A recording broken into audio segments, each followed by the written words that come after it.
on anyway. They pushed outside the doors, sighing in relief at the blast of cold air that hit them in the face. "Wow," Genevieve said, pulling her hair off her neck and tossing it behind her again. Finn grabbed her hand and pulled her down the stairs. She laughed, keeping her footing as she kept up. "Where are you taking me?" "It was getting hot in there," Finn said distractedly as they hit the street and hurried down it. He didn't know where he was going if he was honest with himself. He just knew that he didn't want anyone watching them for a few minutes. "Yes, well, with all the fires burning and dancing and such, it's bound to get hot in there." "Yeah," Finn said, turning and pulling her down a dark side street. Genevieve giggled, looking back toward the street that was dimly lit by moonlight. "What are you doing?" "Something I should have done a long time ago," Finn said breathlessly, before wrapping his hand around her waist and cupping her jaw, pulled her mouth onto his.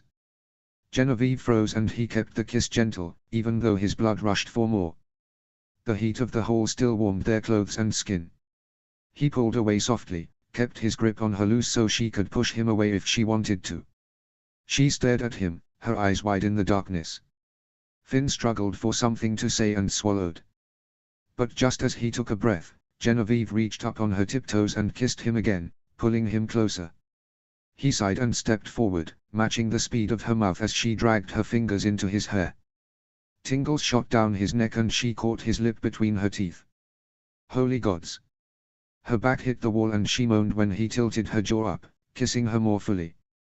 Her lips were soft and hot in comparison to the frigid air around them, the hard press of the cold wall against his arms and the soft warmth of her back against his palms. Just when he thought she couldn't get any more wonderful, she parted his mouth and her tongue stroked his. Finn groaned and copied her, drawing another moan from deep in her throat. Her hands slid from his chest to his neck to his hair, pulling him impossibly closer. A month's worth of pent-up desire coursed through his veins with reckless abandon and it was all he could do to think, to breathe. But she didn't seem inclined to stop either. He forced himself to pull back though, their lips separating noisily in the silence of the alley. "Wait, wait, wait." Genevieve didn't complain, merely tried to catch her breath the same as him. Their breath rose in clouds around them. Everything seemed strangely quiet and a sliver of trepidation rose in his chest at the thought that anyone walking by might have heard them. But he didn't care. That was perhaps the best kiss he'd ever experienced in his life. His mouth felt suddenly bare and he braced his forehead against hers. "Are you ever going to stop surprising me?" A grin leapt onto Genevieve's face and she laughed. He grinned until she reached up and kissed him once again, pulling away slowly, the drawn-out sound of their lips separating loud in his ears. "Says the boy kissing me in the moonlight. But no, I like shocking you." Gods! Finn felt like he might collapse at any moment from shock. "You very well might be the death of me, General." Genevieve smirked, twining her arms around his neck and pressing her face into the space below his ear. She exhaled slowly, the warmth of her breath heating his skin and his blood. He rubbed his palms up and down her back and she hummed. "You've had a long, exciting day, I'd say." "Yeah, I think I should give you presents more often." Finn joked. "I give you one thing and you're fawning all over me all day, can barely keep your hands to yourself." "Well, you dragged me down here. I'm just taking advantage of the moment." And with a jolt, he felt her hand rise up his shirt and across the bare skin of his back. Desire coursed through him once again and he closed his eyes, dropping his forehead onto hers. He struggled to keep his breath steady but her cold fingers dragging up his spine and across his waist. He suddenly flinched and grabbed her hand. "Nope." Genevieve stared. "Wait." Her other hand grabbed his waist and he flinched again, quickly grabbing it. She gasped. "Are you ticklish?" "I am most certainly not." She squinted in amazement. "Oh, you are? Grown men are not tickle gods, what are you doing?" Finn hissed, distracted when her lips suddenly pressed to the place below his ear. The sensation of her mouth on his neck was nearly enough to make his knees buckle. He bit his lip and fought back the groan. "Someone hasn't shaved today," she whispered and he shivered. Gods, he needed to get a grip, things were going way too fast and out of control. He gasped when her hands suddenly dug into his ribs and he jumped back, but she was prepared for his attempted escape. She laughed and shoved him into the next wall, digging her fingers up and higher. A strangled laugh escaped him and he crumpled to the ground, trying to dislodge her thin fingers. Stop, stop, stop. Finn hissed until she finally relented, hovering over him. God's woman, that's really cruel. Oh yes, because being ticklish is so unmanly. No, I mean, what you did to distract me. Genevieve smiled. A mere weapon in my arsenal. Finn huffed a laugh, leaning his head back against the wall. He barely even noticed the snow beneath him. Gods, what have I gotten myself into? Here I thought you were all demure and sweet, which you are, of course, but you're apparently hiding a whole other side. Genevieve held out a hand, which he took. When he rejoined her, she said in a soft undertone, "Prove yourself worthy and perhaps in time you'll see what other secrets I have in store." With that she turned with a graceful flip of her hair and sauntered down the alley. Finn watched her go, thunderstruck. He cleared his throat and trotted after her. "I'll keep that in mind." Genevieve giggled and took his hand, lacing their fingers against the cold. It was insane, what had changed between them in the last few hours. He certainly hadn't anticipated this. It had been so long since he'd liked someone, cared about someone, or even kissed someone, that he'd almost forgotten what the emotions and feelings felt like. Now he felt like he could run 10 miles and not stop. He felt like he'd gone skydiving without Zack to catch him. He felt like he could do anything. But, he thought, he needed to be careful and not lose his head. When the dancing had finished and he'd brought her outside, he hadn't entirely planned on kissing her right away. He still wanted to talk to her more and yet his mouth had gone for hers over talking. While he didn't regret it, he didn't want to make the same mistakes of the past. Genevieve was special and kind and sweet, and in so many ways unlike any other girl he'd ever known. He wanted to do things right and her family was traditional besides. There had to be certain expectations Kiev and Molly had. It couldn't be like Kids on Burke where a couple could date and break up at a moment's notice and no harm done. "What are you thinking about?" Genevieve asked, her free hand resting on his bicep as she tucked in closer to his side. "I'm still processing." Genevieve laughed. "Did it seem like I didn't know how to properly kiss before?" A choked laugh escaped him. "I honestly don't think I knew what to expect." "But no, I meant with your parents. I should probably talk to your dad, shouldn't I?" Genevieve sighed. "Yes. Here, let's stop in here for a bit." She pulled him toward a small shop where a few candles still burned. A few couples sat at small tables throughout the room. The store owner nodded when Genevieve ordered a couple hot cocoas and bustled off to make them. They sat at another table on the other side of the shop from the other couples and waited. Genevieve twisted a curl around her finger. Jut does have some traditions, expectations when it comes to courting. Courting, not dating. She snorted softly in amusement. In essence, it's the same thing. However. She paused, biting her lip. "What?" Finn asked. The owner approached and set their steaming mugs before them. They thanked her before she left, returning behind the counter. "Well," Genevieve said after taking a tentative sip and licking her lips. Finn's stomach lurched at the sight, remembering the ghost of her lips on his from mere minutes ago. But he forced himself to focus on her words. "The difference in courting is that the couple is anticipating marriage." Finn raised a brow. "Isn't that what dating is? In essence, to find if that person would be good to marry." "Yes, but did you actually consider marrying any of those girls you've previously dated?" He considered the girls he'd been involved with in the past and frowned. "No. Not really, no, I mean, to be fair, I was 15. "Exactly," Genevieve said, leaning back in her chair with a long sigh. "Jatans don't believe in that sort of, what they consider to be, frivolity. So it's more of a contractual arrangement." Finn blinked. "So, to be clear, if I were to ask your dad if I can court you, it would in a way almost seem like you're asking him for my hand in marriage." He stared. "But." Okay, a short, strangled laugh escaped him and he rubbed his forehead. "Not that I'd be complaining per se, but like. I'm not asking you, or him, for that. It's different. Trust me," Genevieve said intently. I understand the difference. My culture might say that we're promised, but if we court or date or whatever label you want to slap on it, for a time and we decide that it's not meant to be, I will not hold you to some contract. And neither would my parents.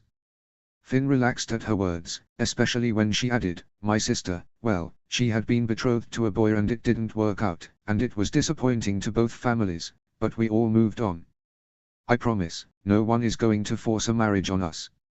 Finn sighed. I'm all for planning and figuring things out, but it almost seems comical to even stick to that sort of mindset if it's easily forgiven and forgotten. Welcome to my world. Genevieve sighed. Though it's not unlikely for families to make deals to pair off their children if they come of age and they are not yet betrothed. He felt his blood go cold. The thought of Finn losing his chance with Genevieve to someone else because he got cold feet. Would your parents ever marry you off like that? She shrugged. I know they'd only have my best interests at heart, but knowing my mother, I wouldn't be surprised if she's got a few names in mind. Tell me Haldor isn't on that list. Genevieve's lips quirked in amusement. Is someone jealous? Finn smirked. A guy has to hold on to a good thing if he knows what's good for him. She grinned and looked away, sipping her cocoa before it got too cold. Finn also drank his, nearly burning his tongue, but he didn't care. Well, what exactly would be entailed in this discussion of courtship with your parents? How should I know? Genevieve asked with a mild shrug. I dare say I've never been betrothed before. Finn's heart leaped. Can we not call it that? For now at least. At her surprised blink, he added, it's just giving me a mild heart attack. Oh, sorry. She tittered. I don't suppose it would be easy to hear if that's not how you were raised. Exactly, he laughed, running his hands through his hair. Gods, the thought that some would consider them to be engaged if Kiev agreed. Finn shifted in his seat. Suddenly this seemed like a bigger deal than he'd intended. He still wanted to date Genevieve, of course, see what might happen. He'd be a complete moron to back out now. Still. Genevieve reached out and took his hand. Hey. Just talk to my dad. You know him, he's easygoing enough to understand. Unless. A flicker of unsurety emerged in her eyes and she started to pull away. Unless you're having second.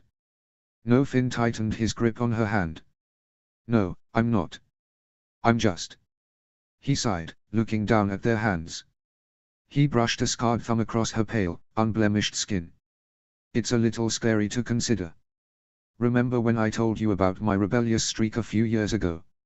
She nodded. Well, I wasn't a good kid in a number of ways. I haven't dated anyone since then because I needed to get my head on straight. But I set a goal in mind ever since that whoever I dated next, I was going to do it right. I wasn't going to fool around or be a jerk or what have you. Well, you're not perfect, Genevieve said. I don't expect you to be. I hope you don't expect me to be. No, of course not. I just want to do this right, and I guess I forgot how traditional your family is, that's all. Finn breathed a laugh. I don't know if you've noticed at all, but my family is not. Genevieve laughed.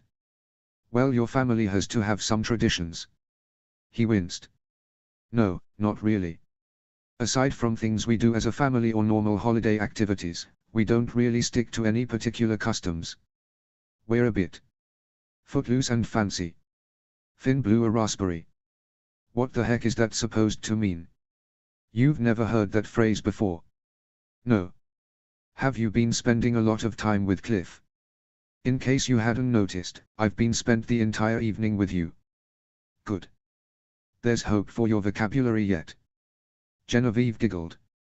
She glanced outside the window while finishing her drink. Well, it's getting late.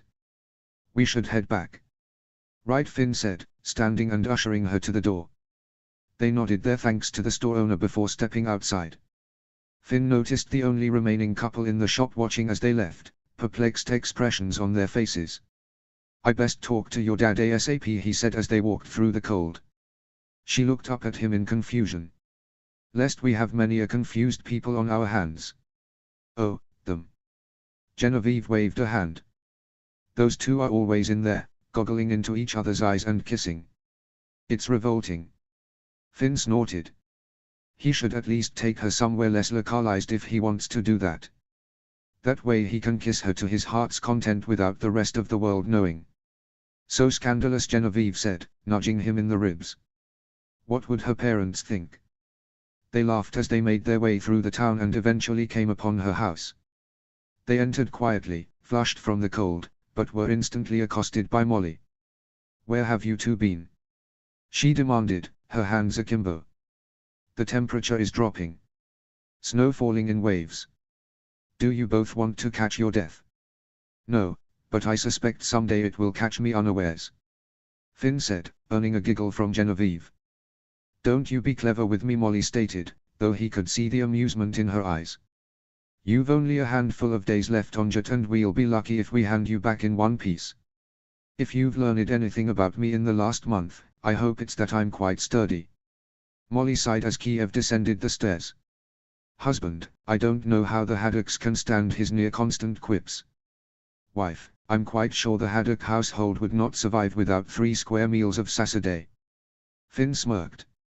"And always room for dessert." Genevieve laughed, holding her black slippered shoes in hand. Finn blinked at the sight of how small they were. Even Adriana's feet weren't that small. "Anyway," Genevieve said, a small sigh in her voice. She looked up at him quizzically and he knew what she was thinking. Should they talk to her parents now or tomorrow? His heart thundered in his chest, but he nodded. "Better to get it over with now. We actually have a question for you both." "Really?" Molly asked, a touch of something in her voice. Finn's heart launched into his throat when he glanced at Kiev and found him holding back a smile. "Oh gods. Yes." Genevieve glanced up at him and when he didn't speak, she elbowed him. "Ah, yeah," Finn swallowed. "So?" Silence filled the room. He cleared his throat quickly and glanced at Genevieve. "Maybe we should have saved this speech for tomorrow. On second thought." "Oh, just say it," Molly said teasingly, her eyes bright. No, Kiev said, a chuckle escaping. "Let him struggle. I'm enjoying this." Finn realized with a jolt that they both already knew what he was going to ask. And if they were upset about it, they were hiding it extremely well.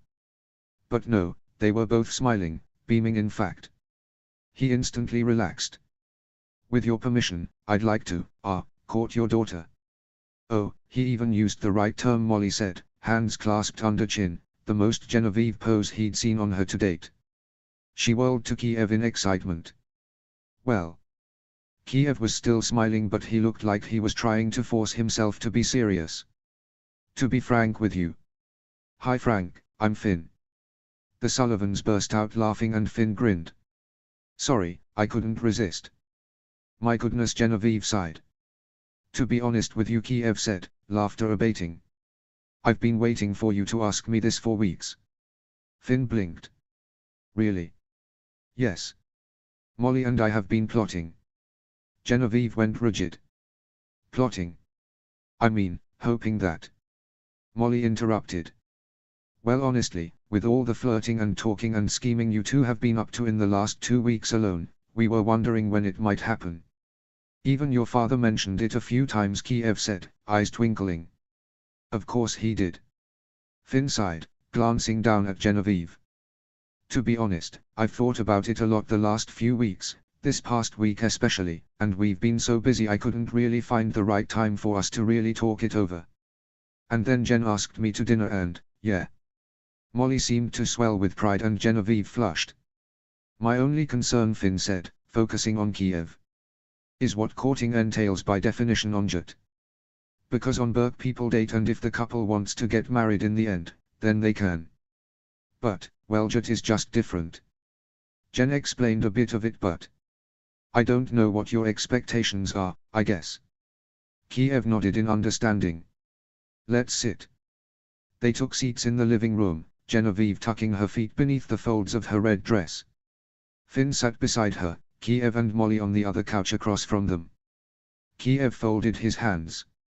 With Jatan courting relationships, in some cases it is expected that the couple will get married in the future. Now, how and when, those details are worked out between the families. If there's a hope and understanding that if the relationship works out and you end up getting married whenever you both so choose, and you court or date as you would in a normal fashion, then that is fine with us. We would not expect you, Finn, to just up and marry Genevieve at the drop of a hat. Nor would we thrust a specific marriage date upon you. We know you were raised differently, we observed that you're not a particularly traditional young man, and we also understand that you're to be a future chief. It would be unfair of us to drop all of our expectations on you like that, nor would it be fair to Genevieve. Finn nodded.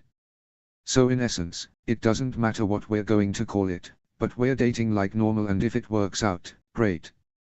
If not, well, we all move on like normal. Right. Yes, Kiev said. However, we do have one tradition that we uphold, the sharing of betrothal gifts. Jatans see it as a sign that a person, male or female, is spoken for, and is not to be approached by others seeking their hand. Genevieve straightened. But my tapestry. No, not the tapestry, dear Molly said. That is a gift for your future husband upon marriage. Tapestry? Finn asked. I'll explain later. Genevieve said. But, what would we give each other? It's up to Finn what he gives to you. If you have something in mind to give him, you may. But I have an idea, if I might. Kiev asked questioningly. Genevieve nodded. Together they watched as Kiev reached inside his wool shirt and lifted a tarnished gold necklace with a circular pendant on the end. Genevieve gasped. The family crest. That's a priceless heirloom. No, Finn said instantly. I couldn't take that. Please. After what you've done for my people, our family, Kiev said, extending the necklace. It swung gently in place. Finn saw gold and what looked like a dragon. I know our relationship is still so young, but if this union were to take place, I would be honored to call you a son of Jat. Finn felt like his heart was in his throat. He stared at Kiev, dumbfounded. There were so many thoughts flitting through his head. What if he lost it? What if he hurt Genevieve? What if it didn't work out? He hadn't even consulted his parents yet, what if? Genevieve's hand rested on his arm and he met her eyes. She smiled in encouragement. It's only a necklace. We're not bonded in blood or vows. And like we said a minute ago, if it doesn't work out, we'll cross that bridge when we come to it. But I know for a fact that he would not part with that just for anyone. He met Kiev's gaze once again and saw the unspoken words in his dark eyes. It might seem to be a mere gift, a simple hope, but it was also a request. A test. Take this precious item. Take special care of it. Cherish it. If you can do that, you might just be worthy to care for something even more special, even more precious. My daughter. Understanding washed over him, and though his hand shook slightly, he took the necklace. With everything I am. Kiev's eyes watered slightly when he nodded, and even Molly gave him a watery smile. Oh, this is so special. She reached out and took Genevieve's hands, babbling about how proud she was. Finn felt a new, special weight on his shoulders when he inspected the pendant, still warm from Kiev's chest. It was embossed gold, giving it a slight weight in his palm. A dragon rose up from the waters between two carved statues. The same statues of Marcus and Elena Sullivan that stood at the town hall entryway. That heirloom has been in our family for generations, Kiev said. Even I don't know how long it's been in the family. Why not give it to Ivan? Finn asked. He wouldn't wear it. Besides, I'd prefer it go to someone who will not let it gather dust. He winked. Finn smiled, feeling their eyes on him when he lifted the cord over his head. It would take some getting used to the added weight, as it was much heavier than his Fortis necklace. But he smiled at Genevieve. How do I look? She beamed. It suits you. So yes, Kiev said, drawing their attention once more. You have my permission to court my daughter. Genevieve grabbed Finn's hand and squeezed. Thank you, Daddy. I had my suspicions from the very beginning, Kiev said, grinning broadly. Finn's grin faltered. Wait. The joke you made about having a single daughter you had at home. Oh, so you were awake during that meeting. That was like 6 months ago. Finn cried, aghast. Indeed. And look how far we've come. Oh gods, Genevieve sighed, shaking her head at Finn. They really have been plotting. For a long time apparently. Yes, Molly said, matter-of-factly. It took you long enough to catch on. Finn huffed a laugh. Well, that's just super convenient. They laughed and Molly said, well, I must say it's unfortunate that you'll be leaving us so soon. But you're more than welcome to visit at any time. Genevieve gasped, whirling to Finn. And I can come visit you. Well, Kiev said. Not for a while yet, anyway. Finn nodded in agreement. Why not? Genevieve demanded. Because you haven't even started flying yet, Finn said. And an almost 4-hour flight is a big deal for even the most professional riders. Well, Genevieve said huffily. That's just ridiculous. I guess we'd better start tomorrow then. Flying? Molly gasped, suddenly horror-struck. Oh no, tell me she's not ready. She can't be. She needs to be trained by me, not someone who just learned themselves. Finn said firmly. Meeting Genevieve's pleading eyes, he said, we'll start tomorrow. She beamed and launched to her feet. Well, we'd best get to bed then. I suspect we'll have another long day. Finn stood. Yeah. Well, he held a hand out to Kiev as he also stood and they shook hands. Thank you. Honestly, I feel like this is more set in stone. Whether it is or not will be completely up to you two, Kiev said, smiling at them both. If thinking about it as a betrothal makes it seem overwhelming or strange, then don't think of it that way. Be yourselves as you have been, have fun, get to know each other. That's what it is for. Just know that while she's here with us and you're on Burke, no other young man will approach me for her hand. As far as Molly and I are concerned, she's yours. Finn slightly disagreed with that statement, in that Genevieve was her own person, not a piece of property to be pawned off from one person to another.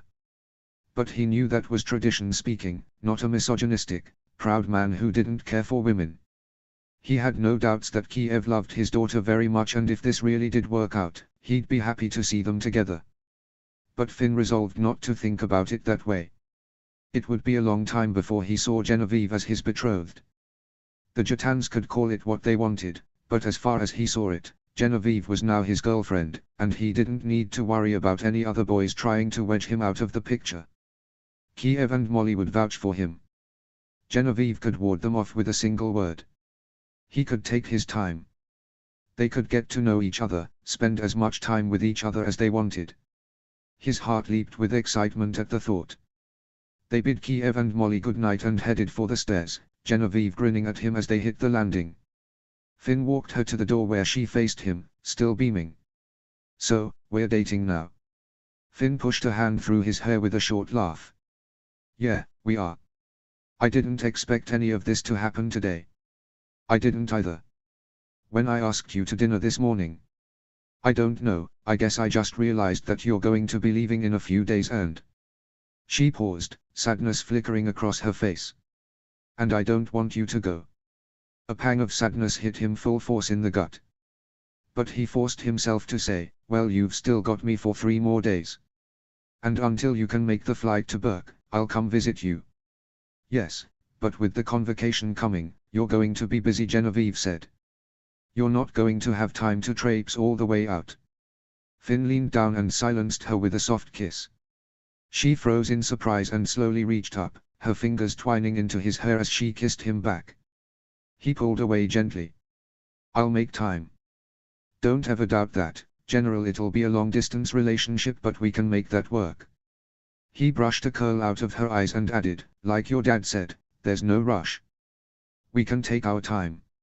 She nodded, then grabbed him in a tight hug. I've never had a friend like you, Finn. Finn wrapped his arms around her waist and lifted her off her feet, burying his face in her neck just as he'd wanted to that morning. Me too. Let's work together to make it last, shall we? Genevieve pulled back and he let her slide the few inches back to the floor. Yes. She gave him a shy smile and then grabbed her door handle. Well, good night, Finn. Night, Jenny, Finn whispered. She beamed and walked into her room, only releasing his hand when she had to. He grinned and turned away as the door closed and he made the final trek to the loft.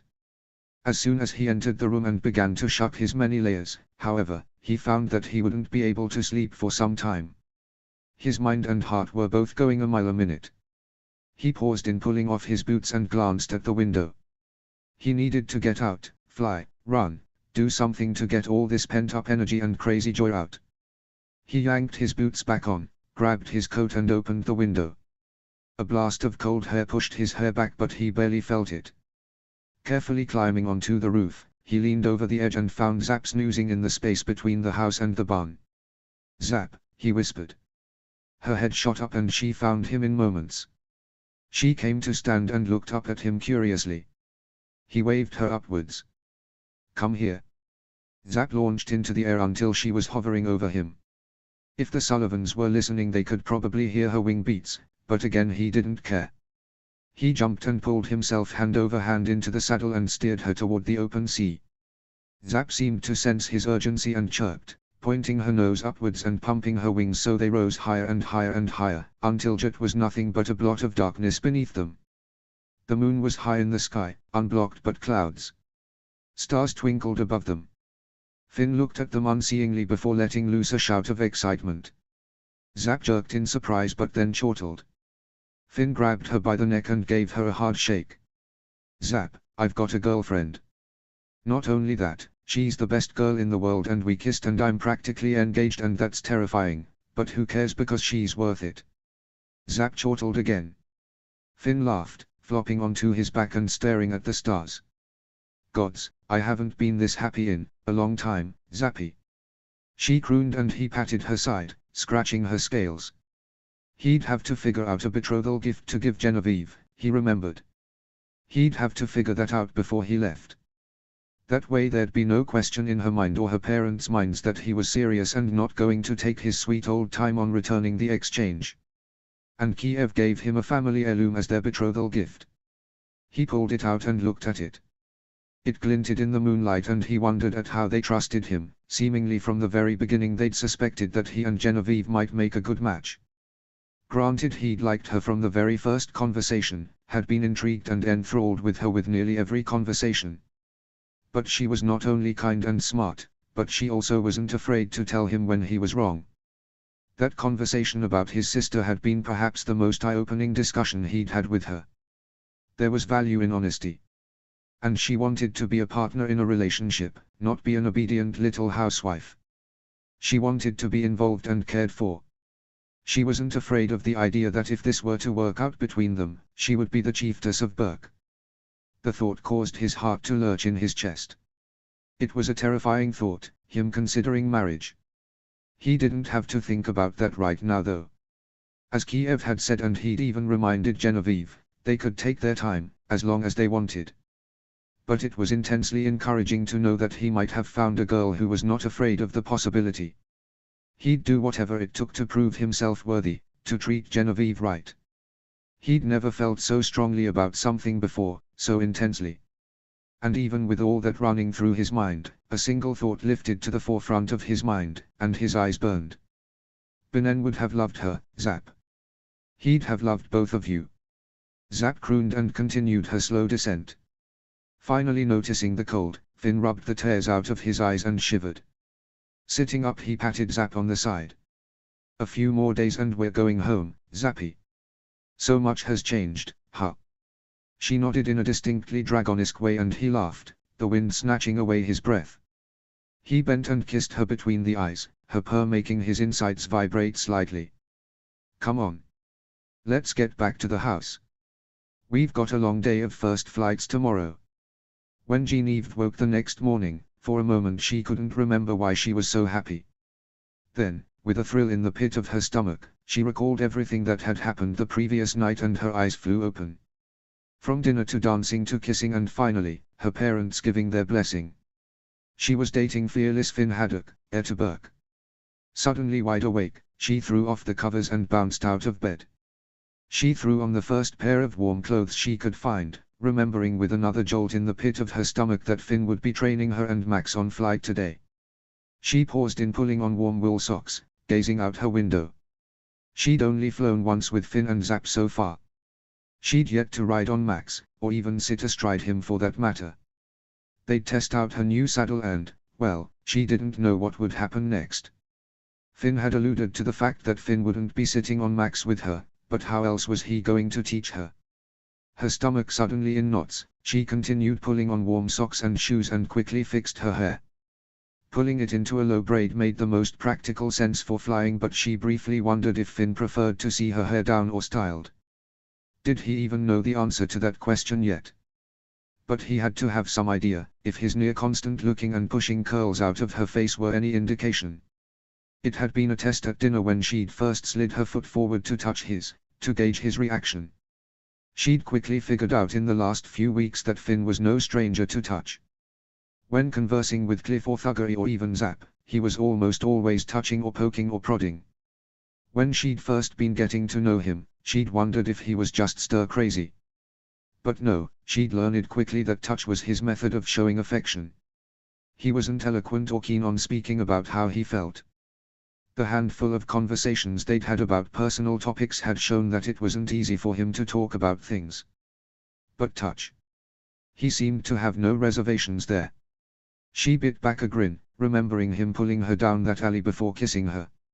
She hadn't expected it, though perhaps it should have been obvious. But when he'd first pulled away and looked unsure, probably thinking that maybe he shouldn't have done that maybe he'd been too bold, she realized that 1, she did not want him to think that she thought he'd overstepped some unspoken boundary, and 2, she wanted more. And boy, did he deliver. He was nothing if not passionate.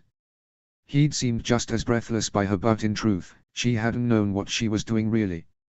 She hadn't had many kisses in her life. The brief kiss she'd shared with Haldor was hardly memorable compared to Finn, who'd held her close, and every touch, every movement seemed intentional, purposeful. Her toes curled in her boots as in a flash she remembered the feeling of his lips on hers, the scruff of his cheek rough against her skin, and she caught herself biting her lips in her reflection. She grinned and shook her head, watching as her face went red. Goodness, if her parents knew, they might have given their blessing for them to date, but she wasn't sure what they'd say if they knew they'd already shared a quite passionate kiss. A sharp knock on the door made her jump and she hastened to open it. Finn was standing there looking amused. Figured I'd bombard you at your door for once. PFT, Genevieve rolled her eyes and pulled the door open, quickly finishing her braid. I'd expect little less from one so clingy. Finn huffed a laugh. Good morning to you too. Feeling brave, Genevieve hooked a finger in his collar and pulled him closer. His blue eyes flared both in surprise and expectation. Good morning. She stretched up on her toes, her lips just barely brushing his. Oh gods, you've got to be kidding me. They jumped apart, Finn peering shamelessly over his shoulder at Thuggery, who was grimacing like he'd seen something repulsive. Genevieve felt her face go red, but Finn didn't seem fazed. Hello, my friend. Don't you hello me, Thuggery said, brandishing a comb. When you're snogging my sister. For the record, Finn said, turning back to General, she was snogging me. Genevieve felt her face go impossibly redder as Thuggery spluttered and Finn gave her a daring smirk. Gods, this is what she got for being bold. Mother! Thuggery shouted, leaning over the banister. Jen and Finn are snogging.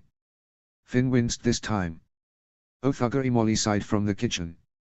Don't be such a prude. Genevieve and Finn erupted into snickers at the look of dismay on her brother's face. Kiev's voice trickled up from the living room. Besides, when a couple is promised. What? Thuggery whipped around, brown eyes wide. Finn reached into his shirt and wordlessly pulled the Sullivan family crest out for Thuggery to see. He didn't look cocky this time, but still decidedly shameless. Thuggery's mouth opened and closed like a fish for a few moments before he said, So. We're not engaged, Finn said, dropping the necklace back under his shirt and tossing up his hands to make air quotes. Don't get too excited to be rid of her. A flash of amusement returned in Thuggery's eyes, but he said, if you hurt a hair on her head. Yeah, you'll beat me up. No, Thuggery grinned. Me and all my brothers will beat you up. The smirk fell from Finn's face entirely now as he remembered that Genevieve did in fact have 5 older brothers. Genevieve tutted and closed the door to her room, joining them in the hall. Please, like he's going to ever hurt me. These things happen. Genevieve pushed Finn toward the stairs. I'll be down in a minute. Finn looked at her quizzically before tramping down the stairs. Genevieve promptly shoved Thuggery into his chaotic mess of a bedroom and closed the door. She glared, crossing her arms. You can get a grip. I've got a grip, Thuggery said, brandishing the comb once again at her. We've known the guy for a month. So? Genevieve demanded. Do you not like him? No, I think he's great, but... But what? You just can't handle the fact that he makes me happy. Thuggery faltered. No, he said quietly. Not at all. Then what? Nothing, it just took me by surprise is all. Finn might not see it as engagement, but a lot of people. I don't care what people think. Genevieve said firmly. Neither does he. I'm just saying, that's all. Genevieve stared him in the eyes. Don't mess this up for me, please. Why? Thuggery threw the comb onto his messy desk, shaking his head. Have I ever been that selfish? No, but do you have to start being all dramatic and telling him that you and all our other brothers are going to beat him up if he hurts me?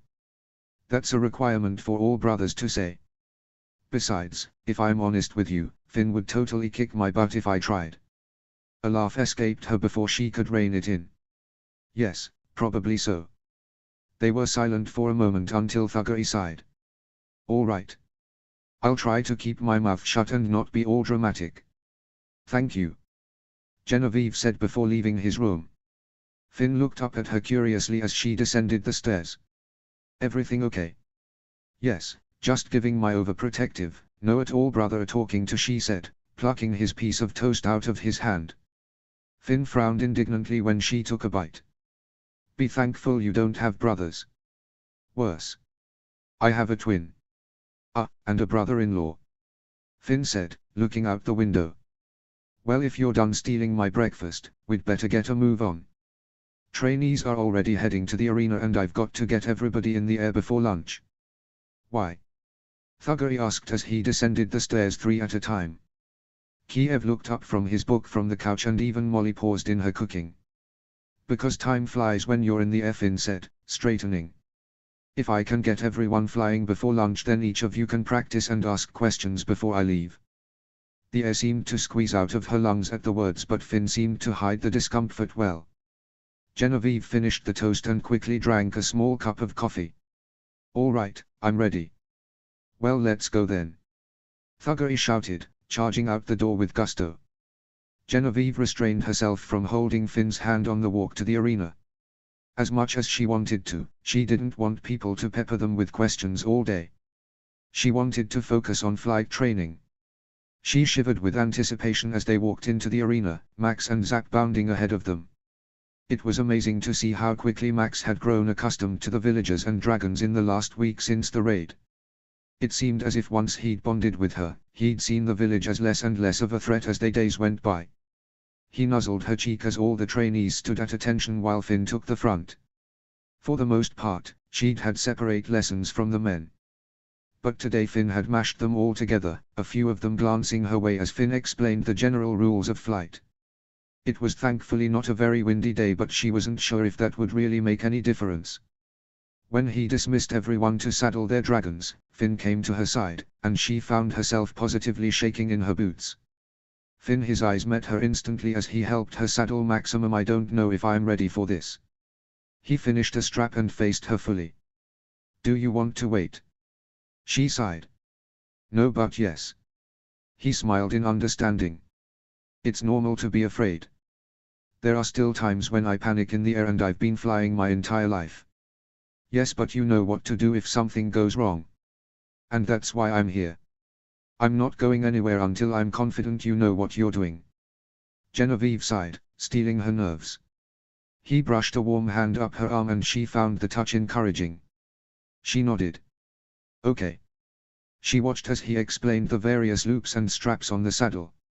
Max surprisingly held very still for them.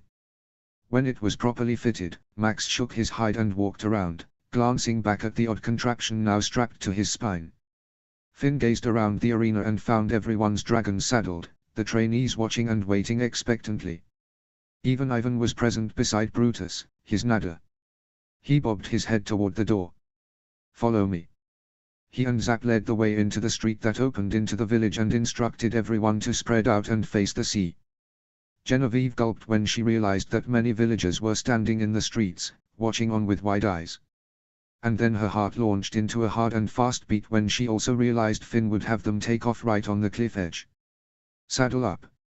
Finn shouted so they all could hear him.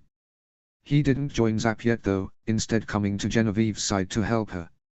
She was grateful and realized her people would likely not find this action to be odd. It would simply look courteous for the only female trainee. She remembered how to mount though, and he merely kept a steady hand on her back as she pulled herself up and into the saddle. Max stirred beneath her, kneading the dirt with his claws. Genevieve gulped. He was huge, larger than any horse that she'd ever ridden. He was nearly 2 hands taller than Zap, who pranced at his side excitedly. Finn was gazing up at her, looking over everything. He finally exhaled, apparently satisfied that nothing was going to go wrong. She certainly hoped he was right. "Stay close to me." She nodded, her mouth too dry for words. He gave her a wry smile and faced the others. Thuggery and Helga were trotting up and down the line, trainees, double and triple checking saddle straps and ensuring that everyone was ready for flight. Finally, Thuggery and Helga mounted their own dragons and nodded to Finn. Genevieve blinked in surprise when she saw Cliff on his own dragon, a Gronkel. He was grinning from ear to ear and nearly bouncing in his saddle with excitement. "Let it begin, let it begin." Genevieve laughed, even as Finn turned back to her, and maximum does he ever stop being a goof? Never. "Best get used to it," Finn said, resting a hand on her knee and drawing her attention. "Because I plan on keeping you around for a while, princess." Genevieve grinned and opened her mouth to speak, but suddenly Finn jumped back and gave Max a hearty slap on the flank. The shockjaw rose on his hind legs with an excited bellow before charging for the edge. Genevieve yelped, clinging onto the saddle for dear life, staring at the looming edge. She vaguely heard other shouts of surprise from behind her and imagined the other dragons lunging forward with their new riders, eager for their first ever flight. Zap sprinted beside Max as the drop loomed, and Genevieve heard Finn shout, "Knees up." She pulled herself forward and felt her body absorb the impact better as Max unfurled his massive wings. The crack of dirt and rock sounded when he hit the edge and leaped over the chasm. Genevieve gasped at the sudden feeling of openness, remembering the terror of that first dive, but Max's wings struck downward with a steady beat and they rose into the air. The 100-foot drop loomed and a blast of wind billowed Zap and Max's wings, shooting them higher in the air. Genevieve clenched her teeth, clutching the saddle with every ounce of strength she had as they rose higher and higher, letting the wind carry them. A laugh sounded nearby and a hand touched her ankle. "You know you really can't be a dragon rider if you're constantly squeezing your eyes shut." Genevieve hadn't even realized she'd shut them. With a fearful laugh, she opened them and gasped. She was doing it. Max was steadily flying away from the island. She turned a look over her shoulder and saw it ever so slowly getting smaller, a trail of new riders and dragons on their tail. Max angled and she yelped, whipping forward to see him following Zap at close range. She growled, bending her head under her belly to see how close he was. Her tail promptly whacked him in the face with her tail and he growled. Genevieve laughed. After straightening their flight pattern once again, Finn told Zap something that Genevieve couldn't quite place from the distance, but she gaped when he stood in the saddle and twisted, looking over the group as they followed. He was crazy. She'd never be able to do that, stand in her saddle mid-air while. Finn met her eyes and grinned. "You ready?" Genevieve shook her head. "For what?" He smirked and returned fully to his saddle. Genevieve stared in confusion before realizing that they were now very, very high up. The ocean glittered in the sun far below her and Jet was decidedly much smaller now. She braved letting go of her saddle for a moment to pat Max's side. He crooned, looking up at her, his tongue lolling in the air. She giggled. "See, who are you to pretend that you're a big, bad beastie? What a dork." Max pumped his wings harder, trying to catch up to Zap when they suddenly picked up speed. Maybe they were trying to create more wind since there was little turbulence. And then Zap's nose tipped downward, Finn crouched low over her back, and they dove. Genevieve yelped and heard many of her fellow Jatans do the same when their dragons followed, some of them twisting in midair before plummeting after the leading pair. It wasn't a steep dive, very unlike that very first she'd experienced with Finn and Zap, though her stomach still swooped. Her eyes barely watered in the cold air and she realized they were giving the Jatans experience for all the movements and learning to steer and control the flight patterns. Max pulled out of the dive as they neared the water at a glide, wings flaring as Zap had done. He dipped to the side, nearly pulling her off balance as his wingtips sliced through the water. But she was grateful for the straps keeping her legs in place and they leveled out. Zap wheeled to the side in a sharp turn and Max followed, the yanking of the turn making her feel like she was going to be pulled off by the wind, its cold icy fingers loosening her grip on the saddle. "Lean into it, Jen." A voice shouted behind her and gritting her teeth, she complied. The pressure eased up and thankfully they pulled out of the sharp turn, though her relief was short-lived when Max suddenly pulled upward. She wasn't prepared for the sudden climb. Finn glanced over his shoulder at them and forced Zap to slow. Max drew level with her and Genevieve realized she panting. "You alright?" "Yeah," she said, sitting up and wiggling her tense fingers. "Just catching my breath." A burst of wind pulled them to the side and Genevieve gasped, clutching the saddle. "Let him do the steering," Finn said, leaning back in his own. "This is his world, his territory, he's the one with wings. He's not like a horse that needs to be told where to go. Unless of course he needs the instructions. Basically though, most of the time, you're just along for the ride." Genevieve nodded. "So I have to surrender the control to him then?" "Basically yes." They leveled out for a few minutes, listening to the wind and giving the riders a bit of a break to feel the wind and experience the skies. Genevieve stared out at the endless, cloudless blue sky, the horizon that faded away into nothing. She was finally in the air. It was cold and it was far from the ground, but she didn't care. It was beautiful. She turned to Finn and found him already watching her with a small smile on his face. "What?" He shook his head and looked away, that small smile still on his face. "Nothing." She reached out across the space, over the massive drop to the ocean below, and flicked his shoulder, which she could barely reach. "Tell me." "I just." He shook his head. "I'm really glad I got to come here." She smiled knowingly, glancing at his mouth momentarily. "Me too." They flew for what felt like hours. Finn and Zap led the group from high in the skies to the rising waves below to even swooping through gullies and dodging trees through the rolling fields and mountains of Jut.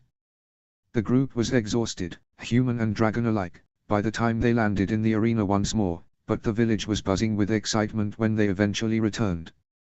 Kiev was one of the first to run up to Max when he finally touched down, folding his wings at his sides.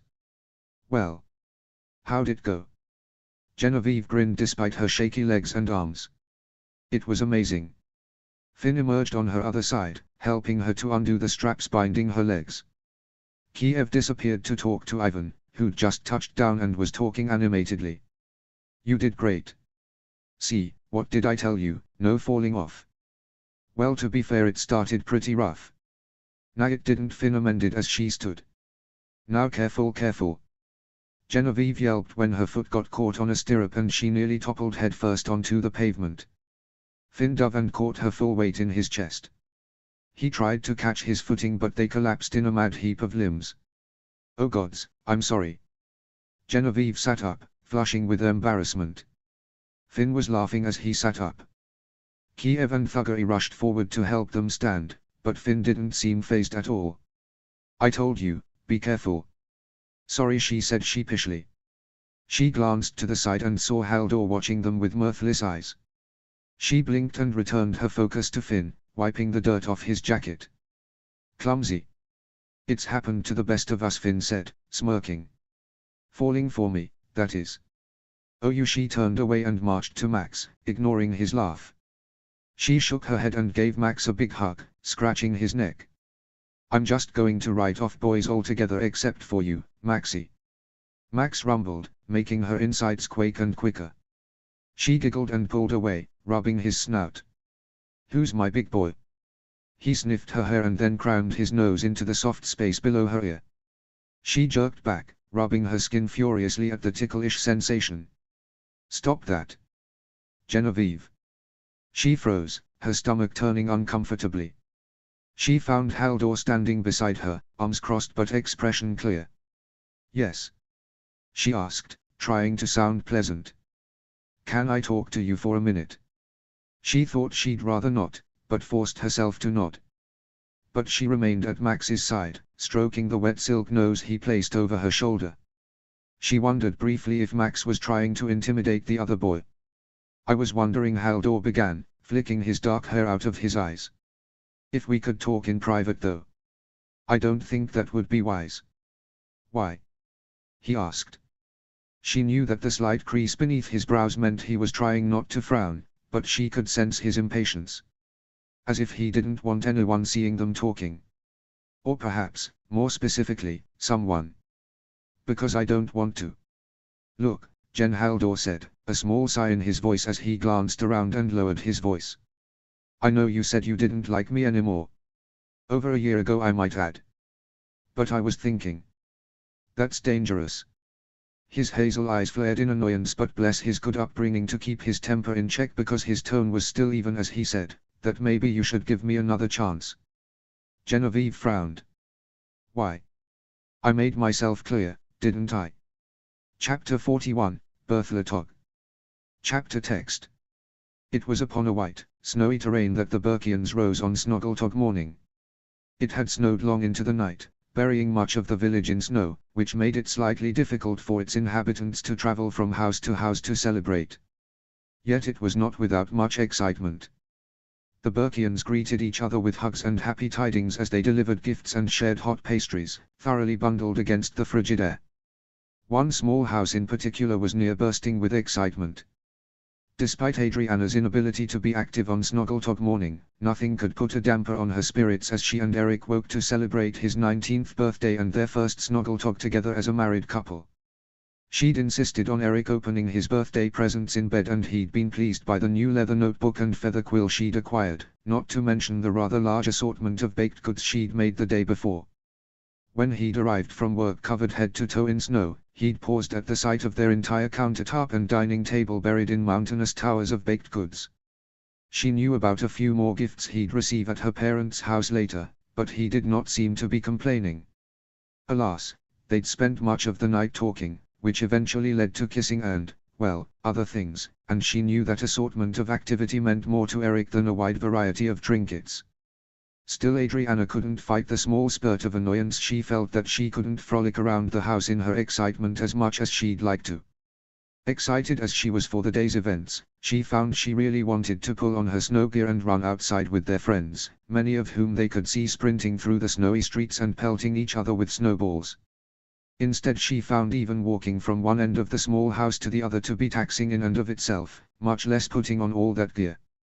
She resolved to plop into one of the kitchen chairs and eat another cookie. Eric emerged from their room, his wavy hair curling around his ears from the bath. Why so glum? I know you're probably tired of hearing it, Adriana said around the large mouthful of chocolate mint cookie. But I'm so sick and tired of being pregnant. He laughed and dropped a kiss to the top of her head. The day will be here before you know it. I know, I'm just tired of not being able to move around. I know, Eric said, crouching down to meet her eye. But you're still beautiful to me. Adriana rolled her eyes as she wiped her hands over her pants. Beauty has nothing to do with it. Beauty is in the eye of the beholder, Eric said. And no matter what size or shape you are or what speed you can move or how uncomfortable you feel, you're still beautiful to me. He dropped a kiss to her belly and rubbed his hands over it lovingly. She sighed, her heart warming despite herself. How did I ever become married to one so sappy? It's quite simple, really, Eric said with a dimpled smile. You said yes. Adriana smiled and leaned forward so their noses were nearly touching. Yes, I did, she whispered before kissing him. Eric sighed in a way that sounded like he'd never get enough of her, and her stomach flipped at the sound. He leaned in closer, one of his hands sliding up her thigh while the other reached up to push into her hair, his fingers kneading the muscles of her neck as he pulled her closer. Tingles shot down her spine, her muscles always so tense from being pregnant and uncomfortable. It was like he knew just where to touch, how much pressure to apply. Adriana groaned when his mouth trailed her jaw and down her neck, and she found herself panting. Eric. Annie, he hummed at her collarbone, slowly drawing his gaze up to meet hers. His cheeks were flushed and she could tell it was only with great restraint that he didn't keep up his ministrations. Gods knew she didn't want him to, even though they were technically supposed to be getting ready to leave. But, well, it was his birthday after all, and they could be fast. She smirked, reveling in the spark that lit up Eric's eyes when she whispered, "Don't stop." The mischievous glimmer brightened in his eyes, causing her heart to pound in her chest. Before she knew it, he was kissing her with newfound vigor, his mouth trailing down her neck. She knew he wouldn't stop now. And neither would she. So they didn't. Astrid woke slowly to find Hiccup's arms banded loosely around her beneath the blankets in a cocoon of warmth. There was a briskness to the air in the bedroom that would set goosebumps up her arms if she emerged from the blankets so soon. Thus she resolved to remain ensconced in the warmth and snuggle deeper in her husband's embrace, and planned to do just that until a single thought popped into her brain. Finn was home. She bolted upright, suddenly wide awake. Finn was home. Hiccup jerked at the sudden movement, hissing at the cold and yanking the blankets back up to his chin. Astrid, come back to bed. Astrid shook him hard. Wake up, Finn is home. Hiccup inhaled deeply and looked out the window with beady eyes. Astrid, it's barely even. So what, he's finally home. He's probably downstairs waiting for our lazy butts to get out of bed. Astrid said, groping for her robe that she'd unceremoniously flung to the floor the night before. Hiccup stilled her movements by locking his arms around her waist and pinning her arms. She squeaked indignantly when he pulled her back to his chest. Let me go. Astrid, think about this, Hiccup said, his eyes closed but sounding more awake by the moment. He didn't leave Jet until the evening and there was a storm last night, so he probably got home really late. If we haven't heard him tramping around yet, he's probably still asleep. Astrid twisted, but Hiccup's arms tightened around her middle. Sometimes I long for the day when you were a noodle and I could pummel you with little to no effort. He snorted a laugh that warmed the back of her neck. Are you complaining about the toned, muscular body that I've been so blessed with these few decades? Well no, Astrid groaned, grabbing the edge of the mattress and trying to pull herself out of his arms. He held fast and she jerked at the fingers that prodded her ribcage. She fought the instinct to thrash. But you were so easy to overpower in those days.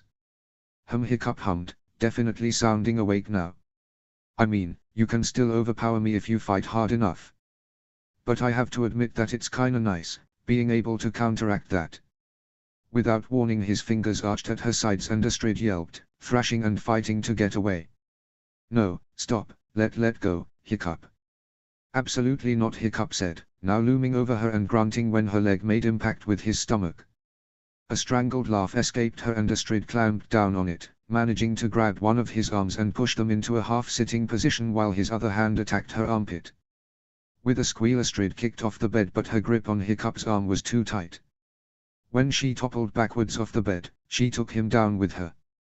They landed on the floor with a loud thud that shook the bedroom, a vase on a nearby shelf rattling before it stilled once more. Hiccup, now on top of Astrid, chortled into her neck. Well, if he's not awake now. They waited in silence for a few moments and, not hearing anything stirring in the house, tried to stifle their snorts of laughter. This is all your fault, Astrid hissed, squirming under the weight of her husband's body. If you'd just let me get up. What's the fun in that? Hiccup asked. Leaving me to my own devices. You were sleeping. You didn't look particularly busy. Correction, I was sleeping before you woke me up with a sharp blast of cold air, Hiccup said. A fine way to wake up on Snoggletog morning. Astrid sighed, giving up on pushing him off of her and going limp against the floor. I could have at least started breakfast early. Early. Hiccup demanded, propping his chin on an elbow and playing with a strand of her hair with his free hand. It's Snoggletog, Astrid. We don't need to hustle and bustle so early in the morning.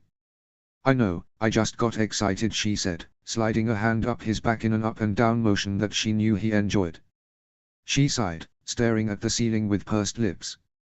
Now that we're both wide awake. I mean, you could just let me up so I can start on breakfast or something. No, Hiccup hummed, trailing his fingers slowly across her shoulder and up her neck. Tingle slid across her skin and she fought hard to not let it show. But she knew by the small smirk playing on his lips that she'd been unsuccessful. "But I'm sure we'll find something to occupy our time." Astrid squinted. "I'm never sure if it's a good thing when the gears in your head start." Her breath hitched when his lips suddenly closed over the hollow of her neck.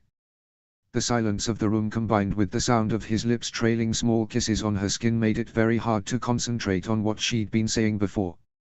"You know," Hiccup murmured between kisses. "Even after all these years, you never cease to amaze me, right?" Smiling, she pushed her hands up his shirt and he inhaled sharply against her lips when she dragged hands firmly down his back, her nails digging in just enough so she knew tingles had just shot across his skin. Before she could think of anything to say, he was kissing her fiercely. It wasn't long before they were a tangle of limbs, before the sound of their breathing increased. Hiccup had her pinned against the floor, which Astrid vaguely thought was getting a bit old. She wrapped a leg around his and with every ounce of strength she had, tried to flip them over. Hiccup planted his hands against the floor and held fast, smirking victoriously despite his heavy breathing. "What were you saying about wishing I was still a noodle?" Astrid huffed in annoyance. "Well, there's some appeal to both sides of the coin, I suppose." He snorted and flicked her in the nose. "So choosy, my beautiful bride." She'd had quite enough of the chatter. Astrid slid her other leg around his hips and reached up to kiss him again, and he complied without hesitation. She soon became lost in his lips, his hands, and she was grateful that he hadn't allowed her to jump up and start bustling around the house at the crack of dawn. If he had, then they would have missed out on one of their favorite Snoggletog traditions. And they couldn't have that. Finn woke slowly to the smell of bacon. A small part of him perked at the thought, but he didn't move. His head felt like it had been stuffed with cotton, and the thought of getting up so soon did not sound appealing. Despite the clear skies when they'd left Jut, a snowstorm had besieged them halfway to Berk, making it nearly impossible to get home by midnight as they'd hoped. He didn't know exactly what time it had been when they finally arrived. It had been exhausting, fighting the wind and snow in the impenetrable darkness, not to mention looking over his shoulder every few minutes to make sure none of his friends had been lost to the elements. If it wasn't for Zap and her keen sense of direction. He barely remembered getting home and putting his dragon and gear away in the barn before running inside the house. He made sure to be as quiet as possible so he didn't wake his parents. Cliff had gone back to his parents' house for Snoggletog, promising to return to the Haddock residence post-haste to celebrate Eric's birthday. Finn snorted and rolled over, stretching. Gazing around his bedroom, he saw everything to be in its proper place, nothing out of the ordinary. It felt strange to be back home after a long month away. So much had changed. With a clang he thought of Genevieve, a feeling of happiness and sadness mixing in his chest. They'd only been apart for a night and his heart already ached. He pulled out the Sullivan crest, the medallion warm from his skin. It felt strange to have the heavier metal around his neck instead of the Fortis necklace. He knew that Genevieve would take care of it though. Rolling out of bed, he hopped over to his desk, careful not to step on the spots in the floor he knew would groan and squeak, and pulled out a piece of paper and quill. He paused with the quill upraised, biting his lip. He'd never been one to write letters. How did one begin writing a letter to the girl they cared about? He knew how Eric would do it. He'd read some of his brother-in-law's gushy love letters. If it was Cliff. Gods, it'd probably start with a good-natured pun or effervescent ramblings that only Cliff could concoct. With a soft snort, Finn began to write. It would be so much easier if they could just talk face to face, but with miles of empty ocean between them, this would have to do. It was with a pang of sadness that he realized they'd be communicating like this for some time if he didn't manage to find some time to visit. By the time he finished, the letter was longer than he'd expected. But after scanning it a few times to make sure nothing looked odd, he rolled it up and stood. He wanted to send it out right away, but he knew he'd never be able to leave the house without his parents seeing him, and the thought of making a trek to the barn in all that snow did not sound appealing. He resolved to send it as soon as possible and left his room. He crept down the hall and made it halfway down the stairs before he could decipher his parents' excited chatter. Their backs were turned as they fussed over a frying pan that sat over the fire pit. "Honestly, Hiccup. I turned my back for 2 seconds, Astrid. It's not my fault I can't control the heat. It's bacon, you're supposed to watch it. I've got more important things to do with my time. All I have to say, Finn said, leaning against the oak banister, is that if you burn that bacon, Dad, our relationship shall be herewith dissolved. His mom gasped, whipping around and nearly dousing her husband with hot oil. Hiccup leapt back, his green eyes wide. Astrid, what are? Take it. Astrid hissed, shoving the pan and protective oven mitt into his hands, barely managing to not burn him in her haste. Finn grinned as she ran to the stairs. Relax, Mom, you'd think I'd. He hit the stairs hard as his mom collided into him, her arms banding around him in a tight hug. He laughed and hugged her back, sitting up so the stairs weren't digging into his spine. Gods, I missed you so much. Astrid sat up, her blue eyes bright and misty. She pressed her hands to his face. Oh, look at you. He breathed a laugh. I haven't changed that much in a month. Please, she said softly. A mother knows. She stood and pulled him to his feet, ushering him down the stairs. You're probably starving. What time did you get in? Was the storm bad? Oh, and how's your arm? I cannot believe you didn't call for help after the raid. Hiccup sighed from the kitchen. Astrid, you're smothering him. I'll smother him all I want. To be fair, Finn said, taking a seat at the dining table. Snoggletog is the best day for smothering. See? My son knows what's up. Aha. Anyway, Finn said. I am starving. I got in really late because of the storm, I'm not even sure what time it was. And my arm is fine. If anything, it's just itchy from the scab. He lifted his shirt to reveal the healing red stripe on his bicep. He fought the temptation to itch it and lowered his sleeve once more. Astrid was staring at him with a critical eye, like she was looking for some ailment. Something's different. You're rambling. I'm not rambling. I'm answering all your questions. Are you sure you're feeling all right?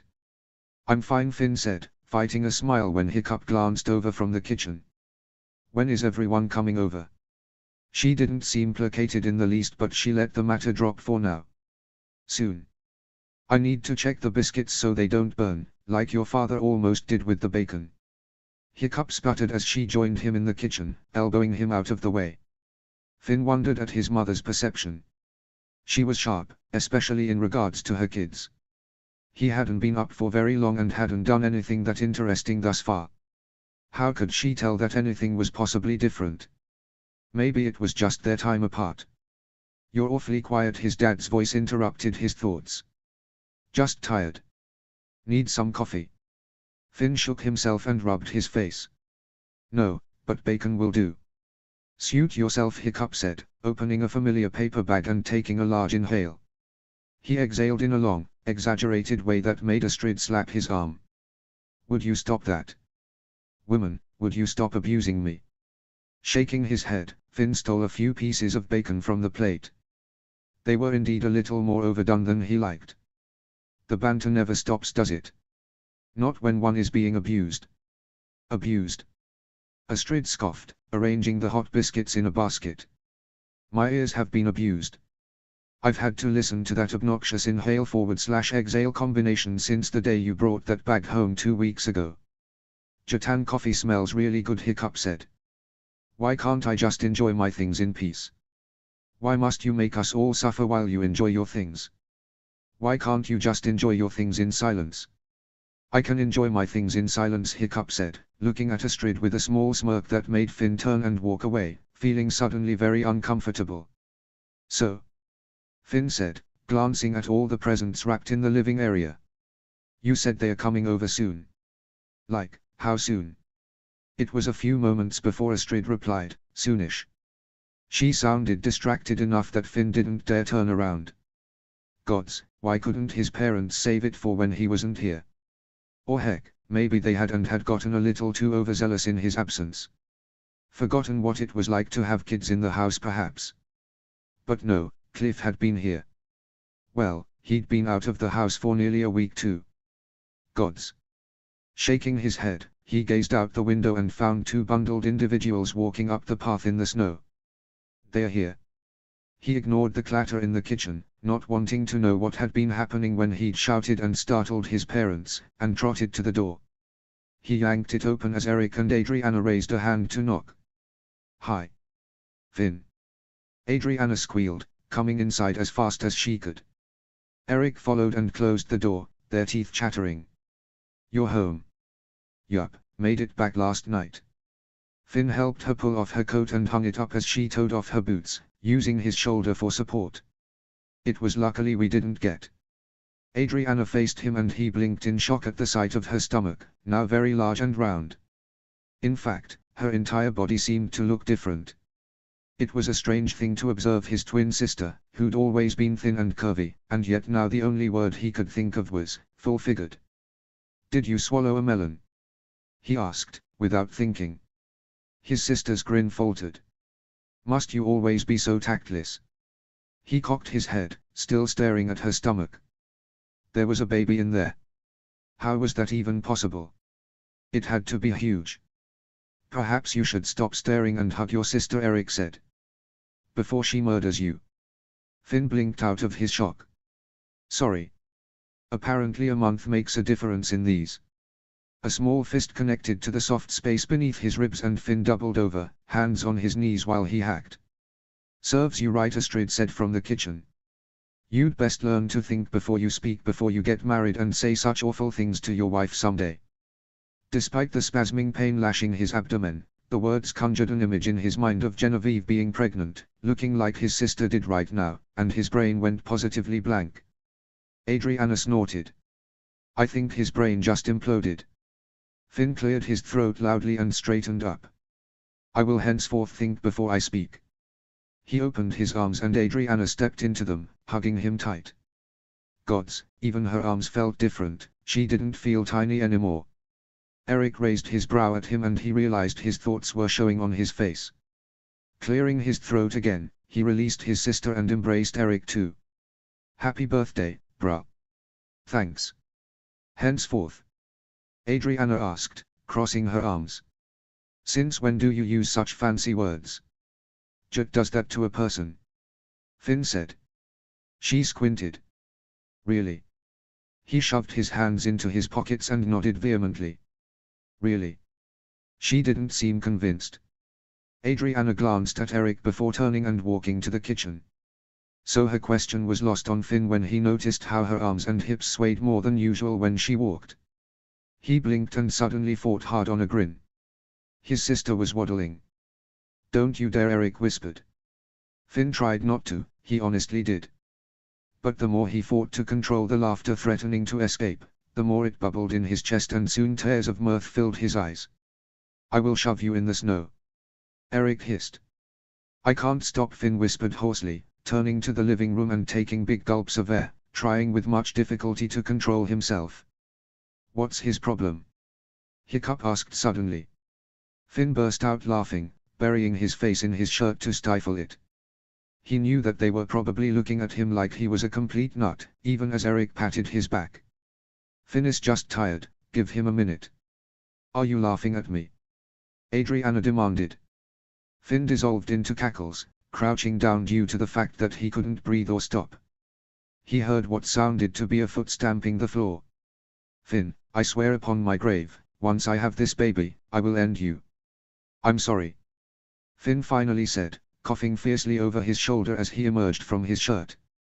"Really, I'm sorry, I shouldn't have laughed." He stood back up and forced his expression into something more neutral. It was difficult, seeing as Adriana was still glaring daggers at him.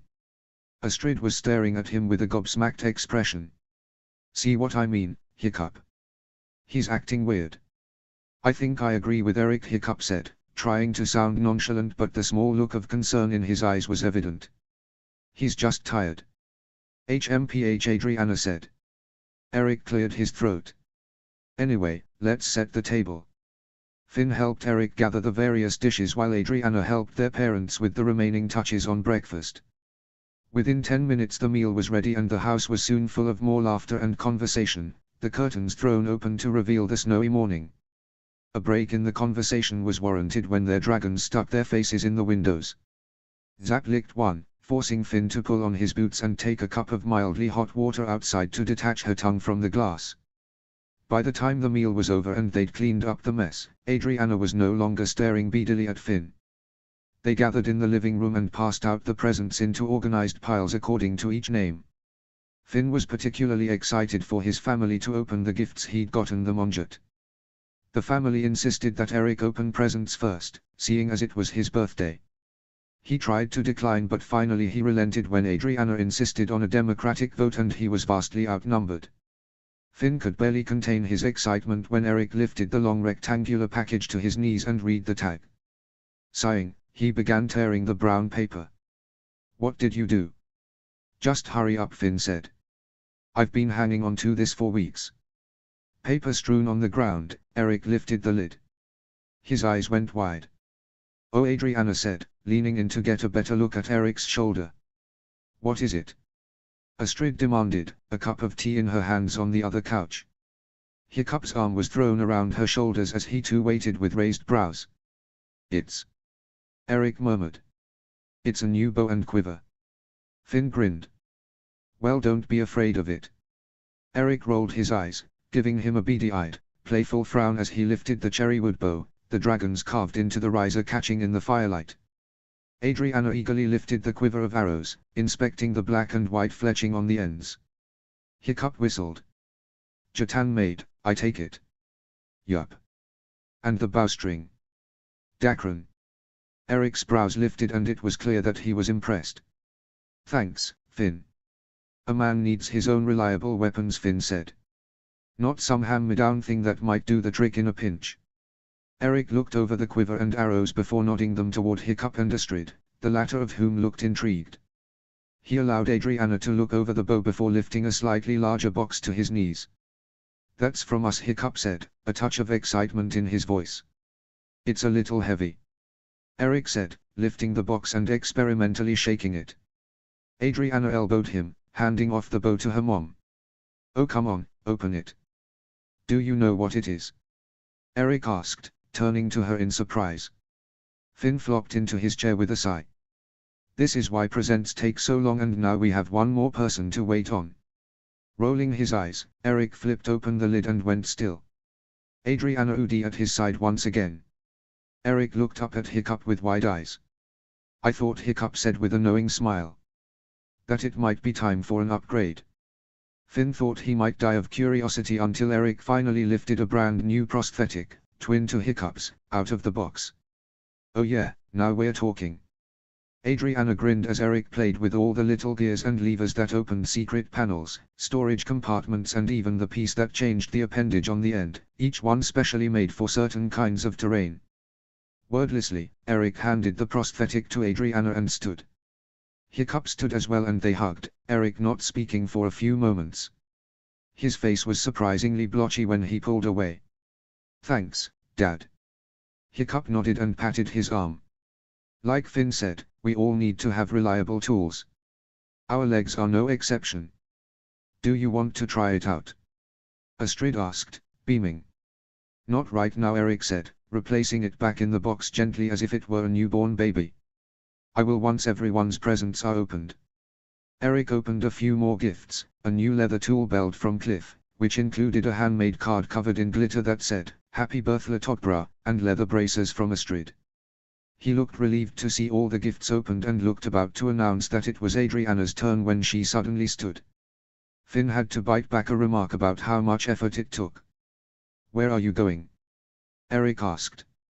"I have one more present for you," she said with a knowing glance at their parents. "Cliff has been taking care of it for me. I'll be right back." She disappeared up the stairs.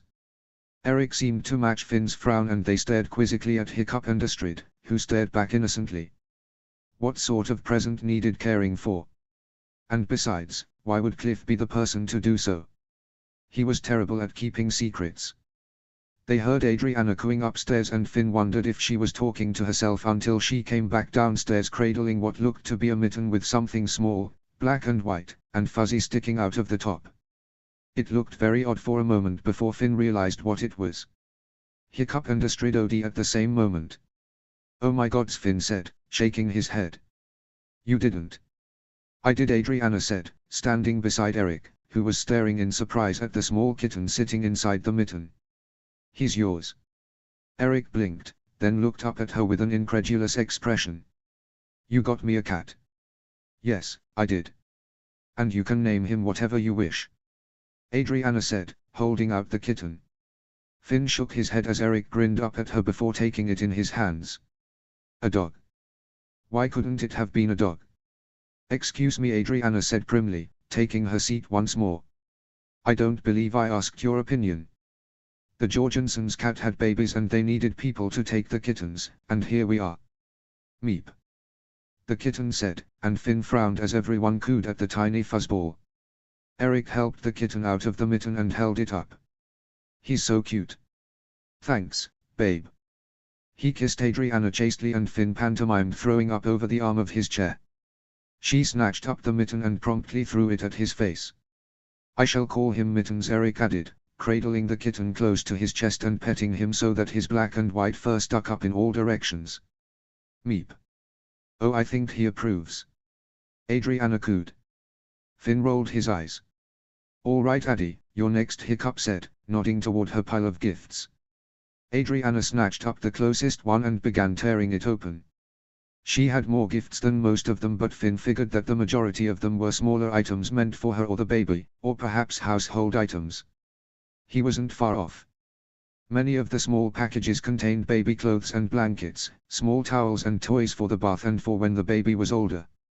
It really put things into perspective for Finn to see his sister opening gifts to be used for when the baby would arrive. Have you guys picked a name yet? Finn asked. Adriana shared a look with Eric and smiled mischievously. Perhaps. Really? Astrid asked, shaking one of the presents Hiccup had gotten her and listening to the sound it made. Care to share? Nope, Adriana said. It's a secret. Hiccup sighed. It's hard keeping the name a secret. Everyone will be asking you what it's going to be soon enough.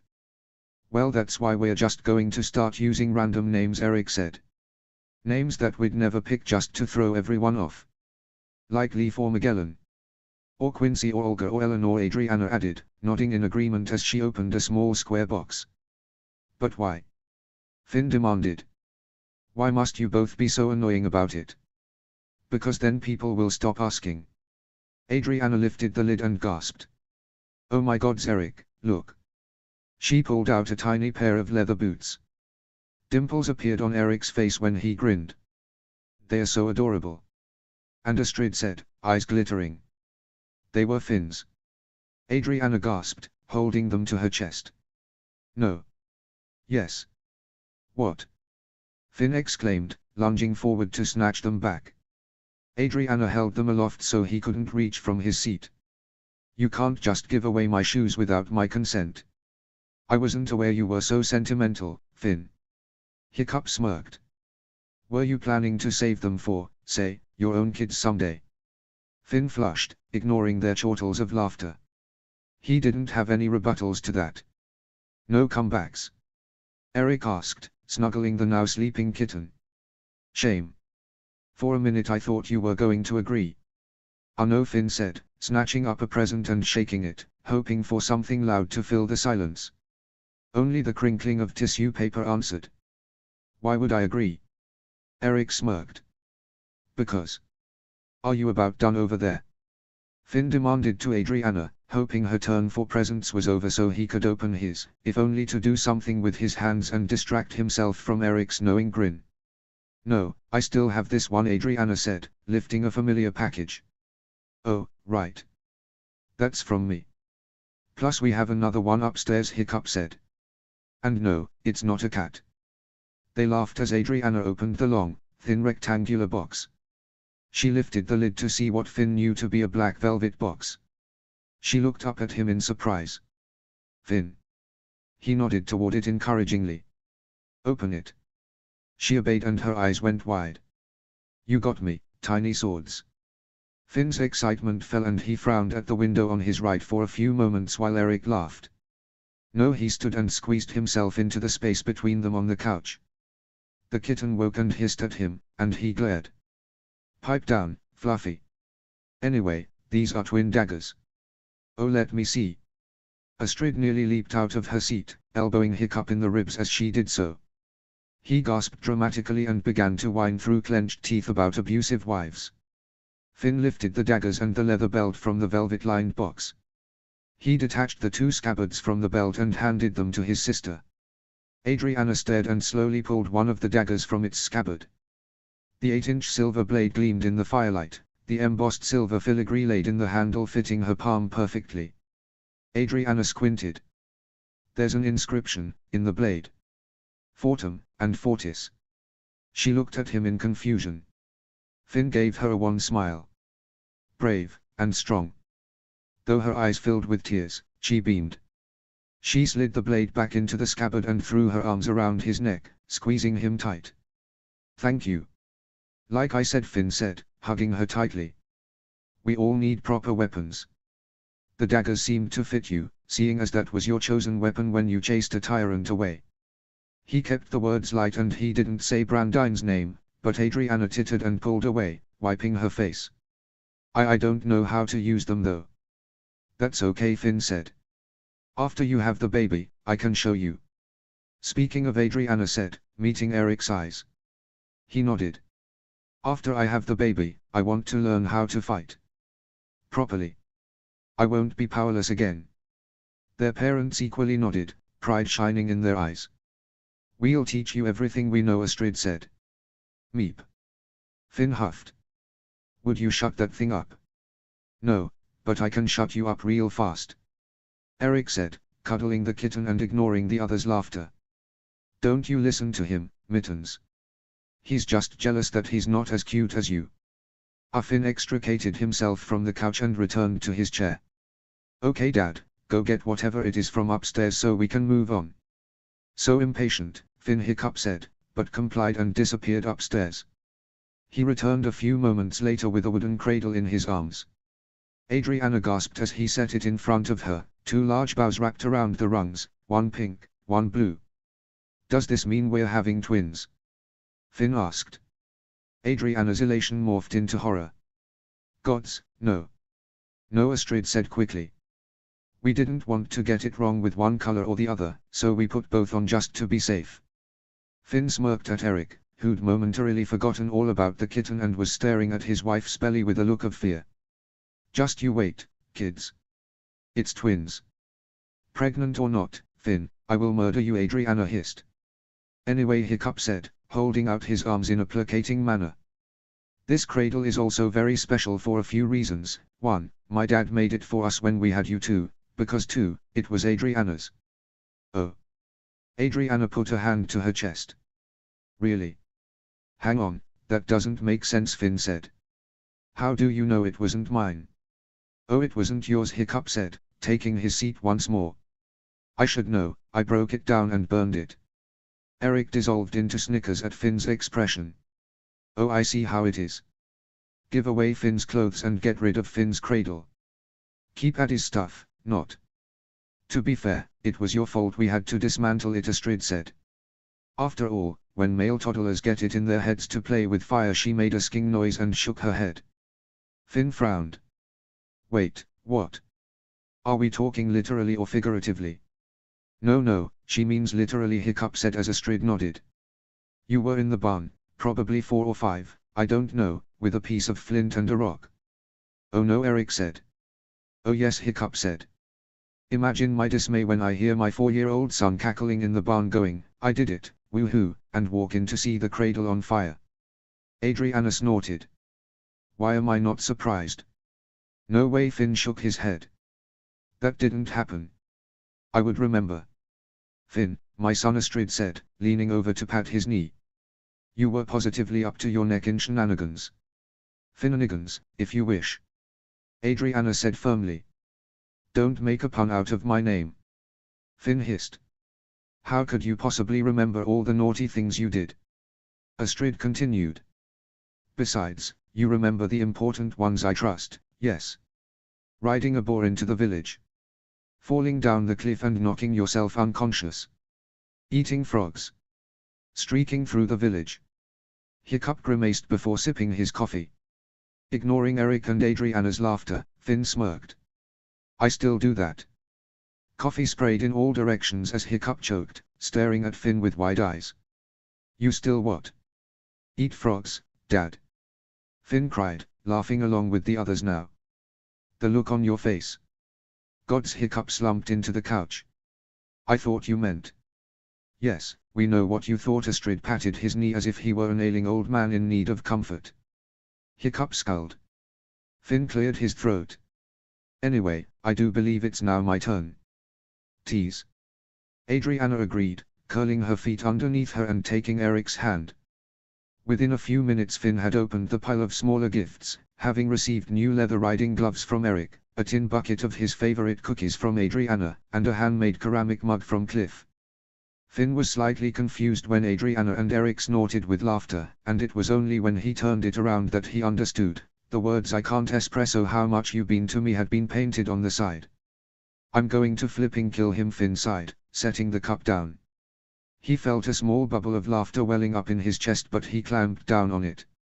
Let it never be said that he, fearless Finn, laughed at a pun. Even a really good one.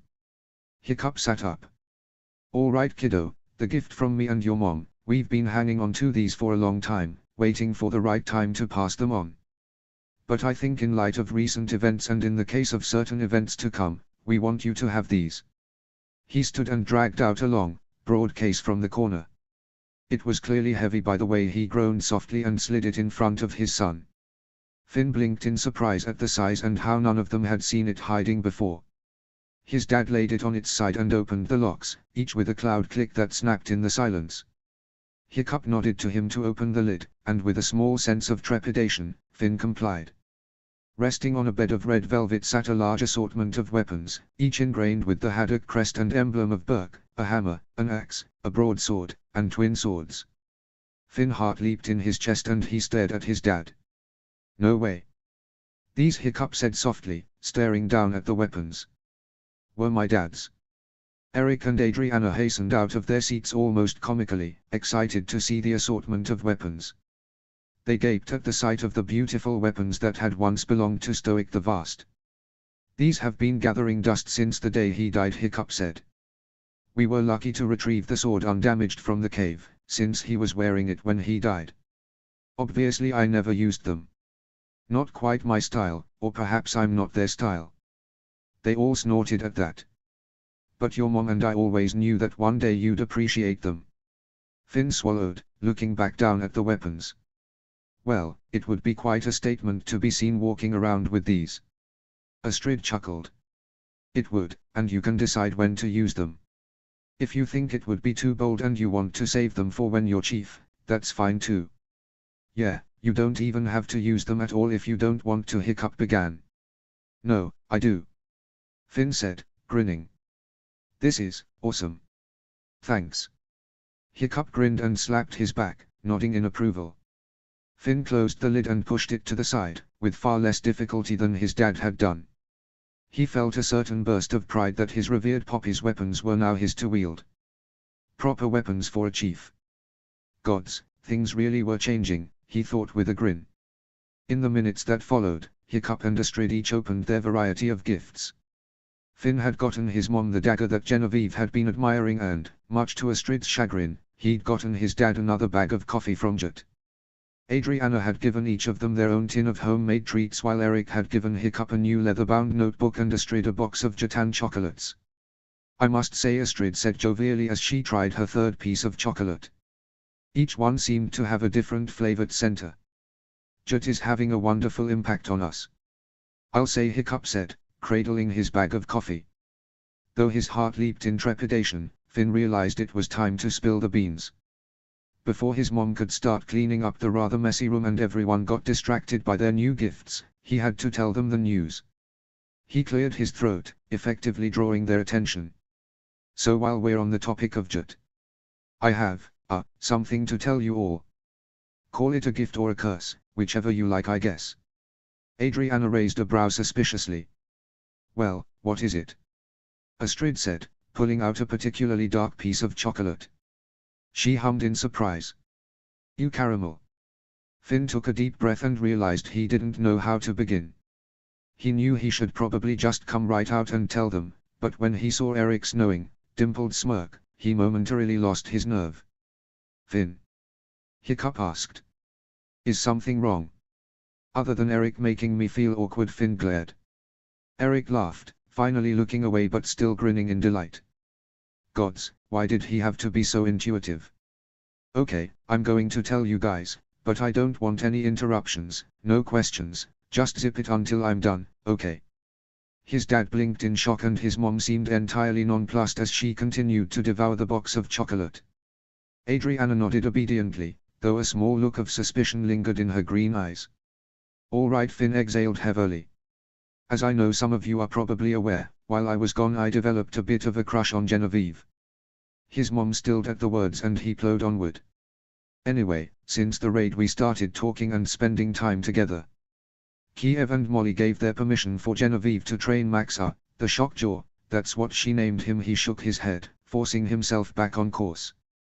"Anyway, out of the blue on Tuesday she asked me to dinner, and I said yes, so we ended up having a nice date and talking, and basically we just talked about us and where we want to be in the future and goals, things like that, and after talking it over for a while, we decided to start dating. So I talked to Kiev because they are super traditional and he surprisingly agreed, which was nice because I honestly wasn't expecting any of this to happen this week." He swallowed hard and, still refusing to meet their eyes, continued, "But Jatans hold to the tradition that when you start dating someone, it's more of a contractual agreement." Adriana gasped. "What?" Astrid interrupted, and Hiccup set a hand on her knee. "Hang on, let me finish," Finn insisted. "That's what they hold to, but Kiev told me and Genevieve that we are by no means held to some sort of engagement or anything, it's just set in place so no other guy on Jet can ask to date Genevieve since she's spoken for, if you will. And the way they seal the deal is to trade, well, betrothal gifts as a token of your commitment. So Kiev on behalf of Genevieve gave me this." He pulled out the Sullivan crest from beneath his shirt, holding it up for them to see. His dad's eyes widened. "And I gave her." He paused. He didn't regret what he'd chosen, but he wondered for the first time what his family would think. "I gave her my Fortis necklace." The room was silent for what felt like the longest minute of his life. He'd felt less awkward when actually talking to Kiev and Molly about starting a relationship with Genevieve. He finally chanced a glance around the room. Eric's smirk had faded only slightly, a note of pride in his gaze. Adriana was staring at the crest, just as Hiccup was. Astrid though, his mom was staring at him, her expression incredulous. "You?" Adriana shook out of her stupor. "You gave her your Fortis necklace?" Finn nodded. It was the only thing that seemed to carry the same weight. Eric's smirk widened. "Naturally. It's your most treasured possession." Finn took a deep breath to retort when Astrid finally spoke. "You mean to tell me," she said in a low voice, "that you're practically engaged?" He pursed his lips. "No. I'm not engaged. We're just dating, and if it doesn't work out, we'll give each other the necklaces back." Well. Astrid spluttered, shoving the box of chocolates into Hiccup's arms and standing. "Well, that's just." They stared at her in surprise before she bent over and started gathering wrapping paper with ferocious intent, the silence giving way to the sound of crumpling paper. "Mom," Finn said, watching as she stormed to the trash bin. She threw the heaps of paper away and whipped around. "How is this? How could you?" Of all the reactions Finn had expected, this hadn't been one of them. Eric twisted in his seat. "Astrid, I don't think this is a bad thing. If they are just dating." "Just dating?" Astrid demanded. "Doing things by the traditional book is not just dating, they are just saying that to make him feel better." "Betrothal gifts," Astrid Hiccup said, standing from his seat. "Don't you Astrid me," she said wildly. "What's going to happen if something goes wrong and Finn doesn't want to marry her after all?" A lurch of white-hot anger rose in Finn's chest. "Mom. Going to force them into marriage anyway because that's what crazy traditional people do." "Mom," Finn said loudly before she could continue. She froze, her blue eyes wide and, afraid, he realized. He forced himself to take a deep breath. "If it makes you feel better, we didn't sign anything in blood." And Kiev specifically said we aren't going to go about it that way. You're the future chief, Finn, this is a big deal. I'm aware. Genevieve and I talked about that. You didn't even talk to us about it first. Astrid said hotly. Finn felt his face grow hot. I didn't realize I needed your permission. Astrid opened and closed her mouth. She looked away and crossed her arms, apparently at a loss for words. This conversation wasn't supposed to go this way. Finn looked away too, feeling dejected and disappointed. Had he expected his family to leap with joy and happiness? Maybe a small part of him had, but he hadn't expected his mom to lash out. Not like this. Adriana met his eyes and smiled. She was very nice when I met her at the wedding. And I won't pretend that Eric and I haven't been crossing our fingers for this. Hiccup kept a close eye on Astrid for a moment before he added, me too. He looked at Finn and smiled, but Finn suddenly found it very hard to reciprocate. This is exciting. Long-distance dating can be difficult at times, but it can be done. I'm happy for you, Finn. Finn felt conflicted inside. He'd been so excited with the prospect of new beginnings, of dating Genevieve, of sharing the news with his family. Now he felt like he'd betrayed his mom in some way for her to be acting like this. Should he have broken the news to her differently? Should he have waited until he'd been home a little longer? Without another word, Astrid turned and marched up the stairs. Finn felt his heart sink farther into his chest with each pound of her feet on the steps. When the bedroom door closed, Finn dropped his forehead into his palm, the Sullivan crest dangling in his free hand. Hey, don't worry about it, Hiccup patted his back. Really? She just wasn't expecting it. Neither was I, but does she have to act like he did something wrong? Adriana said, pulling herself up out of her seat and approaching Finn. Come on, don't be like that, this is exciting. You haven't dated anyone in years, that's cause for excitement. Yeah, Finn muttered, rubbing his eyes and sitting up. He ran a thumb across the Sullivan crest sullenly. I thought so too. Then don't be anything other than excited. Adriana insisted, grabbing him by the collar and pulling him to his feet. Finn stood in confusion and she straightened his shirt. If you like her and care about her and if you're over the moon happy about it, then be happy about it. Don't let anyone here drag you down. Mom will get over it, you know she's overprotective. Yeah, but... Finn sighed, glancing toward the stairs. I didn't expect her to. He scowled, suddenly annoyed. He was just like his mom in many ways. Logical, quick-thinking, brave, but at the end of the day, she was a woman. Just like all the others he knew, sometimes her emotions got the best of her, and he knew she didn't like surprises. Perhaps he could have broken the news to her in a better way. You know what, I'm going to talk to her. Hiccup said. Maybe you should give her a few minutes. Finn said, handing off the crest to Adriana and charging to the stairs. We're not going to brood about this for a fortnight. We're talking about it now. He took the stairs 3 at a time and knocked on his parents' door. Mom. Open up. The room was silent for a few moments before he heard scuffling footsteps on the other side of the door. It opened slowly to reveal his mom's tear-stained face. "Oh Mom," Finn said. "I'm sorry if I surprise." Astrid burst into tears, suddenly attacking him in a hug. His shirt quickly became wet with her tears and he had to fight to extricate his arms from beneath her so he could hold her properly. Why are you guys growing up so fast? She wept. You've been gone for a month and you come be back encouraged. For the love of Freya Mom. Finn pulled her back by her shoulders and gave her a firm shake. Think about this logically with me for a second, okay? I'm not engaged. Genevieve and I are dating like normal people. We are going to take our sweet time getting to know each other because really, our relationship is still very new. When I left a month ago, I didn't expect to come back dating a girl that I won't even see for 3 months. She nodded, wiping her face quickly. And besides, Finn added. If everything works out and we do end up getting married, in many years' time I might add, I'm not relinquishing my role of chief to Adriana. I like Jet, but I'm not moving there. She'd be moving here. So you're not even losing me. If anything, Kiev should be the one crying because she'd be leaving Jut. Astrid laughed, despite her tears. You're right, I'm sorry, she said, heaving great gulps of air. It surprised me and I wasn't expecting it, and I just knew something was different because you look so happy, happier than I've seen in a long time.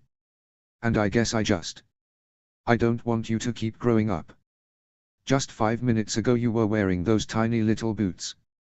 Or Mom. Finn laughed and pulled her in for another hug, rubbing her shoulders gently. I'm sorry. If it's any consolation, I think you'll love her. They hugged for a few long minutes before Astrid finally extricated herself from his arms, giving herself a firm shake and wiping her face. That's quite enough of that, she said, strength returning to her voice. Her eyes were still bright when she looked up at him. I'm sorry. It's okay, Finn said, ushering her back down the stairs. I expect this is normal for moms. They returned downstairs in time to see Hiccup's arms full of what appeared to be a large ball of tissue paper. It was too wide to shove into the trash bin. After watching him struggle for a few moments, Astrid finally went to help before he made a mess of her pristine kitchen and Finn returned to the living room. Eric was just strapping on his new prosthetic. He could tell his brother-in-law was excited by the way his hands flew over the straps and buckles. Slow down, Adriana giggled. Or your first steps with your new prosthetic may not be so successful. I'll be fine, Eric said, finishing with the straps and looking over the new attachment. He stood and took a few experimental steps, looking down at his legs as he walked around the living room. He pushed his hands into his hair with an excited inhale just as Hiccup and Astrid returned, beaming. Hiccup, it's perfect. How did you get the measurements? Ah. That would be my sneaky daughter. Hiccup winked. Adriana grinned, shrugging her brows mischievously. Eric shook his head. How did you even get the measurements? A wife never shares her secrets. Finn blew a raspberry, shaking his head. He listened as his family snuck back and forth while Eric strode around the house, taking the stairs 2, even 3 at a time to test his new prosthetic. Catching sight of the Sullivan crest sitting on a nearby coffee table, he picked it up and placed it around his neck. It wouldn't do to lose it on his first day home. A pang of longing hit him square in the chest. He hadn't been gone for more than a day and he already missed it. Sure, he was glad to be home, and he couldn't wait for the Snuggletog feast later that night, but he missed Genevieve. He wished she was here, throwing balls of tissue at Eric as he ran around the house and talking about books with Adriana, perhaps gushing over the Jatan chocolate with his mom or even the mechanics of Eric's leg with his dad. She'd fit right in here, he just knew it. But it seemed that for the first time in years he'd finally found someone to talk to that understood him, who wanted to spend time with him and get to know him on a more intimate level, and she wasn't here to celebrate Snuggletog with him. Was she missing him just as much? With a jolt, Finn realized he was pining. He dropped the Sullivan crest beneath his shirt with a huff. A month ago he would have thought a guy pining for his girlfriend to be clingy and just plain ridiculous. Now. Gods, this was going to be a lot harder than he'd thought. XXX. Up, up, up. Genevieve shouted against the wind. Max's wings pumped harder, his nose angling upward so that they rose higher into the air. The wind had pulled her hair out of its braid and she vaguely thought that once they landed, she'd surely regret the loose style she'd thrown it into before. She'd just been so excited to get into the air this morning that little else. The thought disappeared into nothing when Max approached a flock of birds and roared. They skittered in all directions, chirping wildly. A few of them bravely dived at Max and Genevieve as they soared past, trying to peck and claw them for disrupting their flight pattern, but the duo was already gone. Without warning, Max tucked in his wings and they swooped into free fall. Genevieve screamed, clinging to the saddle and watching in elated terror as the flock of birds suddenly zoomed away until they were nothing but black dots in the grey sky. Max! Genevieve screamed, pulling on the reins in terror. Pull up, pull up. Max turned his head so she could see his smirk. As the forest below loomed closer, so close Genevieve could see individual branches, Max's wings shot open. Buffeted by the wind, he angled into the updraft and they shot over the pines. Genevieve was trembling head to toe. She bowed over the saddle, torn between terror and exhilaration. A hysterical laugh bubbled out of her, but she clamped down on it when a wave of nausea hit her just as fast. "Ah, Max. Too much," she groaned, clutching her stomach. Max crooned, a sound that she understood to be an apology. She patted his hide and took a few long, deep breaths as he slowed his pace, flapping every now and then to keep them aloft. They slowed to a gentle glide until the village appeared in the distance. Her stomach quieted by the time the rooftops came into view. A few people waved as they flew over the streets. Genevieve tried to wave back but blushed when they went by too fast and she missed her chance, waving at no one in particular as she flew by. She'd have to work on timing for such things or risk looking like a complete fool. Not a complete fool, she thought. A nut, perhaps. That's what Finn would call it. Yes, a crazy nut that just needed to keep practicing and stop worrying about what other people thought. After all, not everyone had the opportunity to train yet, especially the women. And she did. With a proud smile, she allowed Max to lead, relaxing into the saddle. Her muscles were warm from the hard flight now, but she knew she'd be very stiff and sore later. Another hot bath was in order. Oh, how she longed for the days that flying became normal, when her body got used to the hard riding. She gazed across the ocean toward the east and a pang of melancholy twisted her stomach. She wondered what Finn would have thought about the crazy flight she'd just gone on with Max, what he'd say. Would he congratulate her bravery, scold her for her being too careless when she was still so inexperienced? Or would he join right in with the crazy stunts? Either way, she wished he was here. Snoggletog was exciting as always, and yet it seemed to have lost some of its luster. She wished he was here to talk to celebrate with. It would have been a perfect second date. And, with a naughty smirk, she thought that finding a quiet corner under the mistletoe wouldn't be a bad idea either. Genevieve cleared her throat, earning her a questioning glance from Maximum. Oh, nothing. Nothing at all. He didn't seem convinced, if his long sigh was any indication. Max glided to the ground as they approached her house. He landed smoothly, trotting a few feet until they came to a halt.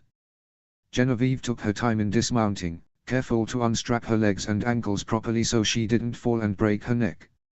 As Finn had warned her, she felt a bit disoriented when she first touched down. A shock of pain jutted up her ankles and calves and she gasped, clinging to the saddle. Max crooned in concern, but she merely shook her head, rolling her ankles to get the blood flowing once again. She released the saddle and took a few tentative steps before deeming herself steady enough. "I can't wait until I'm used to this, buddy," Genevieve said, slapping Max's thick neck. He stood so tall and valiant, overseeing the neighboring houses as if looking for spies. "You did a good job, but next time, you have to warn me." Max abandoned his searching to give her a critical look, as if to say, "Where's the fun in that?" Genevieve blew a raspberry. "I'd prefer to keep the contents of my stomach on the inside if that's all right with you. I'd prefer not to vomit all over my new saddle."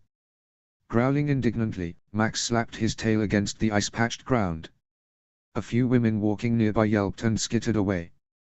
Giggling, Genevieve patted his leg. "It's true, but no, I suppose I wouldn't want to throw up on you either." "That would be..." A growl interrupted her musings and she found a green terrible terror flapping tiredly above her head. Without waiting for permission, it landed on her shoulder and stuck out its leg. A piece of parchment was rolled up and tied against the limb with a red and green bow. It took Genevieve a moment to realize what it was and she squealed. "Oh, thank you." She quickly untied it and gave the little dragon a scratch on the neck.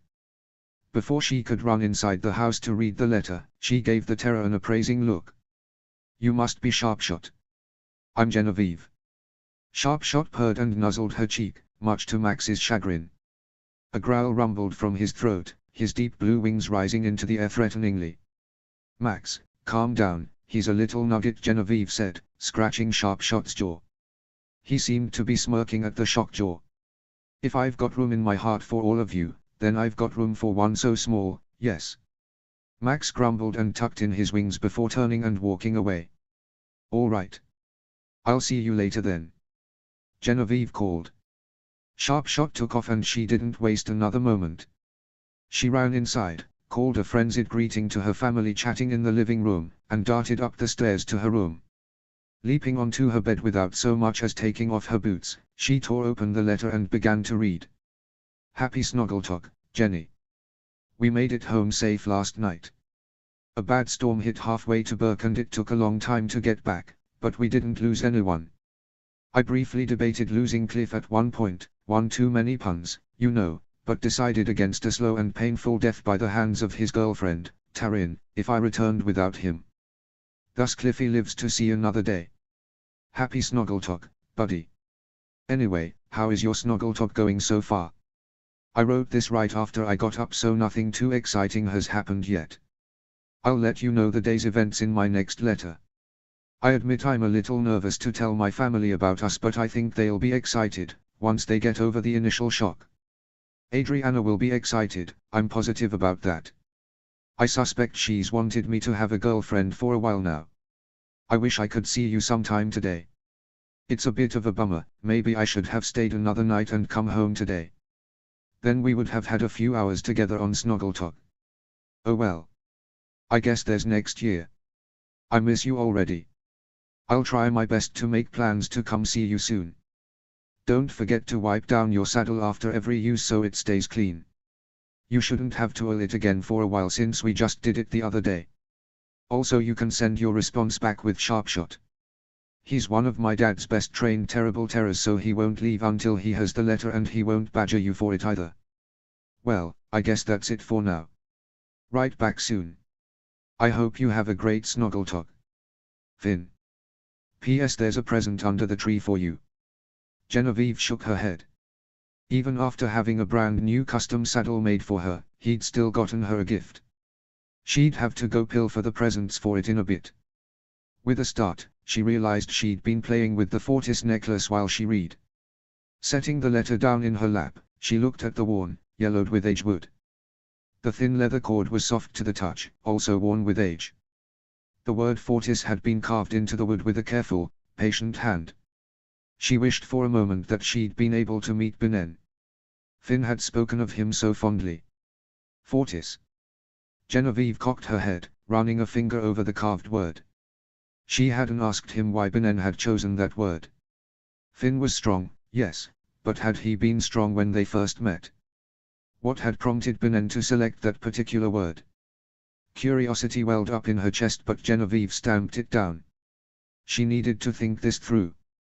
Benen had been a close friend, and she deduced that his death had been sudden, unexpected. At least she'd had a chance to say goodbye to her grandmother before she'd passed away. She did not think Finn had had that luxury.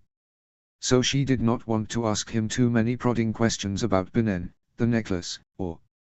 She sighed, flopping back onto her bed. There were so many things she wanted to ask him. She still hadn't forgotten things like his panic attack in the cave or the scars on his back. Not to mention the icy rage when he'd confronted Kale after the raid. Stories. There were so many stories, layers upon layers of history he had in his 17 years of life. Perhaps that was the cost of being the son of the chief and heir to Burke. Being heir had its perks, but it also had a cost. Popularity, being in the spotlight, these things weren't always a blessing. Sometimes they were a curse. Shaking herself, she sat up and resolved as usual to be patient. To think through her questions with a healthy dose of care, but to not overthink them either. Be herself. Ask the question, but make it clear that if it wasn't something he wanted to talk about yet, then that was all right. She was willing to wait. She didn't need to know the entire scoop on his life's story in one go. She wanted to build their friendship upon the foundation of trust, and if it took months upon months of being patient until he trusted her enough to share things on his own terms, then so be it. Besides, they could take their time in getting to know each other, both the good and the bad. He was her boyfriend after all. They had all the time in the world. Inga was nearly bursting with excitement. It was Snoggletalk. She'd gotten everything she'd requested on her list to Odin, she'd properly schooled her father in a proper lesson of snowball fighting, and she was well and properly prepared to talk to Finn. She'd resolved to let him go in the weeks after the wedding. Who needed boys anyway? But in the weeks following his departure to train the Jatans, she'd found the stinging prod of sadness in her chest to become quite cumbersome. It took her some time to realize what it was, what it meant. She missed him. She missed him a lot. Things used to be simple. Their friendship was normal, if not a bit on the rude side on a regular basis. That was their language after all. All snark and sass, but underneath it all, good-natured fun. She hadn't bantered with him in what felt like ages. Technically it had been ages. He might have rebuffed her advances, but they could still be friends. Thus, she was determined to make it so. Even if she knew her heart was a bit too smitten to be considered a normal friendship. She'd never admit it, but she still liked him. But she could control herself, not be quite so blunt with her flirting. She could hold off on the flirting altogether, she knew she could. He'd warm up to her eventually. How could he not? Still, the thrill of excitement that squirmed in her stomach was no small thing when she turned the corner of the village square and saw him talking to Evan and Morgan. Something seemed different about him, but Inga wasn't sure what it was. Maybe it was just the fact that she hadn't seen him in a month. What would her mom say? Absence makes the heart grow fonder. She shook off the thought and continued her confident march, unwilling to let her steps falter or let her expression show just how nervous she was inside. Finn glanced over his shoulder as she passed and his face broke into a grin. "Hey Inga." Inga turned to the side, feigning surprise. "Oh, hey Finn. I didn't see you there."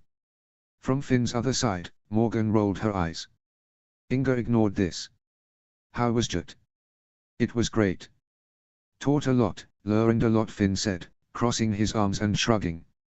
"I'd be grateful for a vacation though." Inga smirked. "That's what Snoggletog is for." "True," Finn said. "How are you?" "See you later, Finn," Morgan said as she and Evan turned away to join the festivities. Finn gave them a quick nod before returning his attention back to Inga. Her heart leaped. "I'm good. Been busy at Mara's as usual, but she gave me the week off to relax with my family and have fun with friends. Perfect timing for your return, I'd say." Finn nodded. "We'll have to get everyone together to hang out." He glanced around the busy village with a satisfied look. "Especially since I'll be busy with my parents in the coming months, it will be nice to relax." "Surely Jut wasn't all work," Inga said. "I mean, with you there's always hard work and sweat, probably a little blood, but you always have room for fun and games." A strange look entered his eyes at her words and she realized he was staring at the ocean, toward the west. "Toward Jut?" "Yeah." She raised a brow. Something was different. Finn was always focused on the here and now, never staring off into space unless he was upset and brooding. He wasn't upset and brooding right now though. Furthermore, he never offered half-hearted responses like that. He always had a witty remark, always thought up a snappy comeback. Yeah did not qualify as such. Inga snapped her fingers and he blinked, startled. Earth to Finn. "You can't miss Jut that much if you're that exhausted and ready for a break." "Well, I am ready for a break," Finn shrugged. "But I do miss it." "Really? I'd have thought after a month away that you'd be dying to come home." "I know I would be. I thought so too before I left." "So what changed?" Inga asked. "Tell me about it." Finn shrugged again. "Well, their entire culture is different. They are calm and steady, they take their time with everything, whereas we're always rushing and full of energy because we fly dragons, yes." "Go on." An amused smirk pulled at his mouth at last and Inga gave herself a mental pat on the back. "They focus a lot on art and music. They have weekly performances with dancing and singing." A blush crept up his collar, as if he seemed to realize what he was saying and who he was by comparison. That he never cared about such things before. "Anyway, it's just different." Inga said, nonplussed. "To be frank, it sounds boring. Some Burkians would probably agree with you. I guess I'm just confused as to why you're so suddenly intrigued by art and music," Inga said. "You've never been into those things before." Finn crossed his arms. "Well, their arsenal of weapons is really cool too. There's more to Jut than art and music." "See, that stuff is interesting," Inga said, fighting a grin. "You didn't talk about that or training or anything, just music. That doesn't sound like the Finn I know." He exhaled slowly. She realized then that he was getting irritated. It doesn't hurt to see things from a new perspective. It helps a person to get out of their own head for a change and learn new things. Sure, but a person will always have the things that they are drawn to. You don't strike me as a person who will ever go to music as a. Maybe things are different now. Finn interrupted, some of that temper arriving at last. Shrugging in a way that she knew would go at him, she said, I'm just saying that music hasn't ever been your thing. You know I'm right, so why? Finn groaned in annoyance. Inga, do you always have to be so argumentative? What started out as a normal conversation is now just banter. She stared. Are you feeling okay? You always like to banter with everyone. Not everyone. Finn muttered, starting down one of the nearby streets. Inga followed. He wasn't going to get away that easily. What do you mean? There's a time and place for banter, and it doesn't have to happen during every conversation. This time she laughed. Who are you? What have you done to Finn? He huffed in annoyance and picked up his pace. Inga clicked her tongue. Well, the least you could do is explain what's changed, because you're definitely not the same Finn as the one who left. We've only been talking for 3 minutes and it's fairly obvious. Suddenly you have a love for music and you'd rather have more deep, meaningful conversation than just friendly banter. Has it ever occurred to you, Finn said, whipping around so fast that Inga nearly lost her footing. Her amusement disappeared at the irritated look on his face. That maybe the conversations we have are more than just friendly banter. I don't think you know what friendly banter is, Inga. What you're really doing is making fun of me. Well, yeah, Inga said. Like I said, you don't. Yeah, and like I said, things are different now. They stared at each other. Inga couldn't believe what she was hearing. What did he mean, things were different now? Sojat changed his perspective on life, so what? What did that have to do with what happened on Burke? Besides, he was being unfair. She wasn't making fun of him. Right. Finn seemed to be fighting with himself over something. She knew that look. He was gauging if she could handle what he wanted to say. She glared. Just spit it out. I'm not a little kid. Saying that just proves the opposite. I am not, she hissed, stepping closer and poking his chest. I'm not that much younger than you. Here we go again, Finn said to himself. All you want to do is argue. I'm tired of arguing. I wasn't arguing before. Maybe I just was trying to. Inga faltered when his gaze sharpened. Trying to what? Inga sighed. Trying to make things go back to the way they were before. When we could goof off without arguing. Finn seemed to withhold a sigh. Inga, we can't go back to that. Why? Because you want to continually push me away. Until you realize the difference between being funny and being mean, maybe that would be best. You are such a hypocrite, Inga said, aghast. You've always made fun of people. Not like, Finn huffed. Maybe I was, whatever, but like I said. Don't you even say that things are different now, because you got touched in the head by some Jatan mightier than thou. Genevieve. Finn said, a note of finality in his voice. Her name is Genevieve. Inga blinked, the admission so random that she didn't understand for a few moments. What did some random girl's name have to do with this conversation? They were discussing. Inga met his firm, unyielding gaze and realized in one heart-stopping moment that he'd met someone while he was gone. And this girl. Genevieve, she had everything to do with the conversation. She was the reason he was different, why he was acting weird. A short laugh escaped her before she quite knew it was happening. Oh well, that's fresh. She shook her head. You go away for a month and meet some. Finn gave her a withering look. Choose your next words carefully. She's a really sweet girl. Oh, I'm sure, Inga said, pushing down the burning anger that was rising in her chest. I'm sure she's a real catch.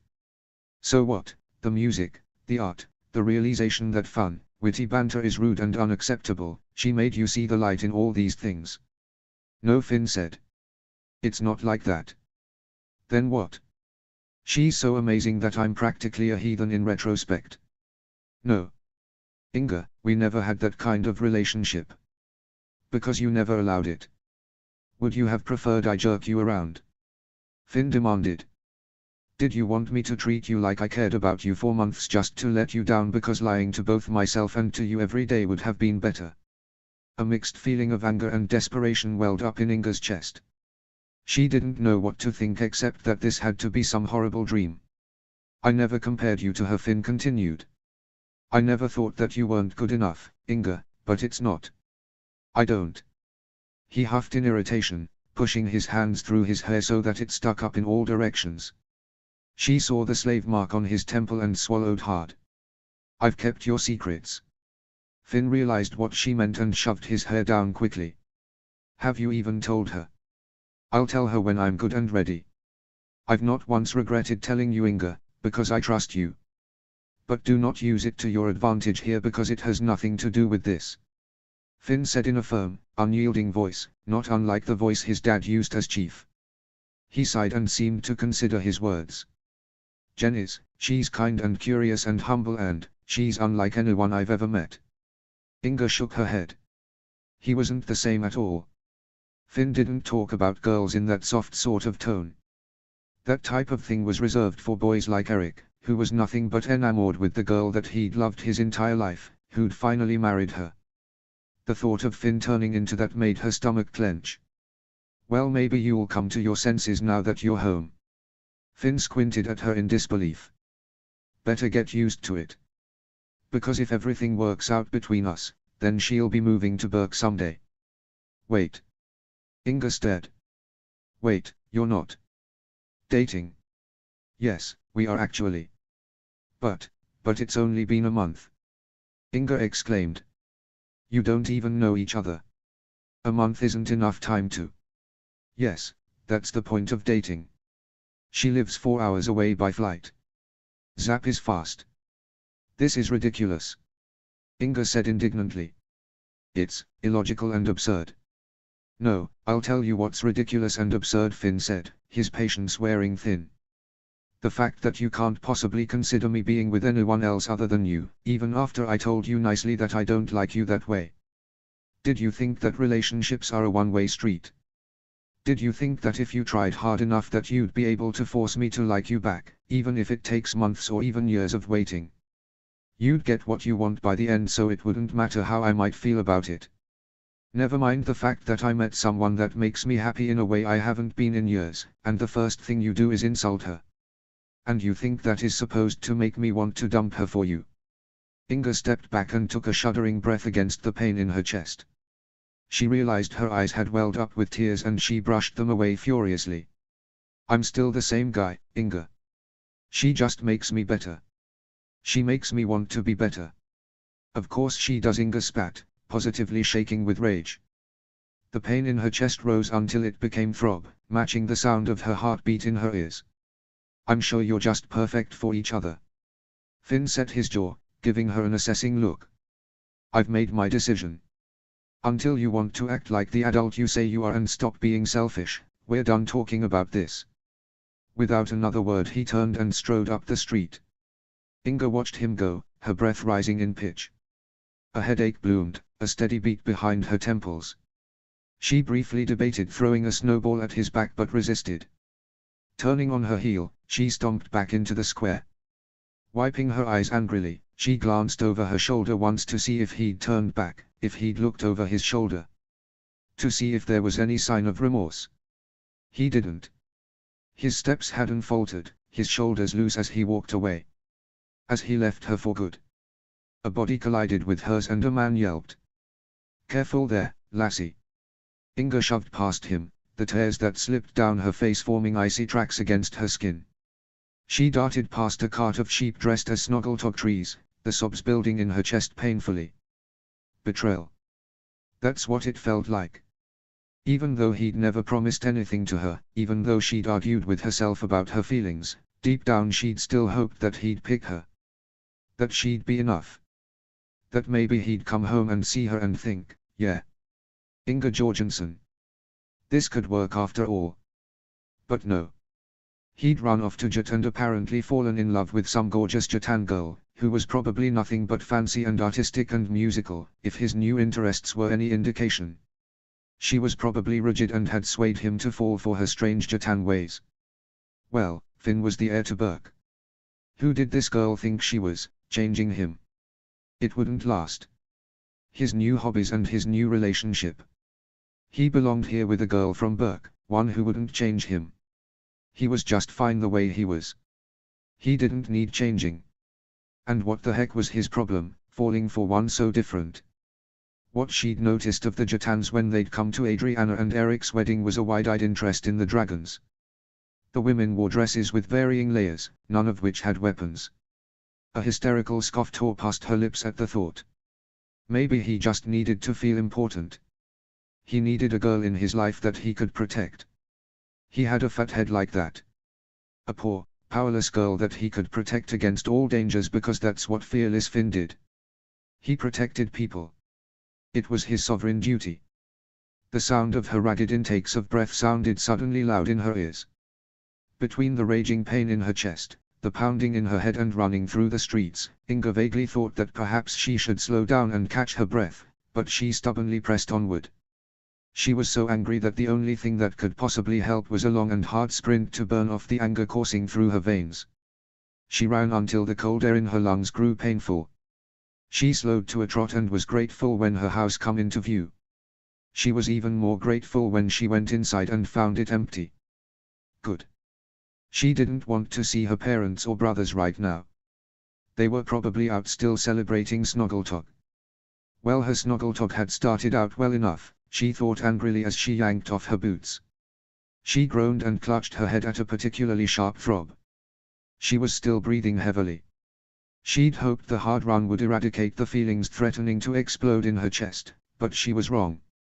Inside the house she felt trapped, restricted. She had just resolved to go upstairs to her room when the edges of her vision flickered black.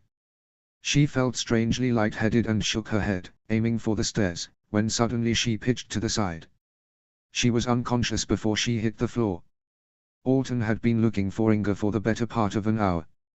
She was supposed to meet him at the bakery to build their annual Snoggletalk snowman, and when she hadn't shown up, he'd figured that she just got held up somewhere.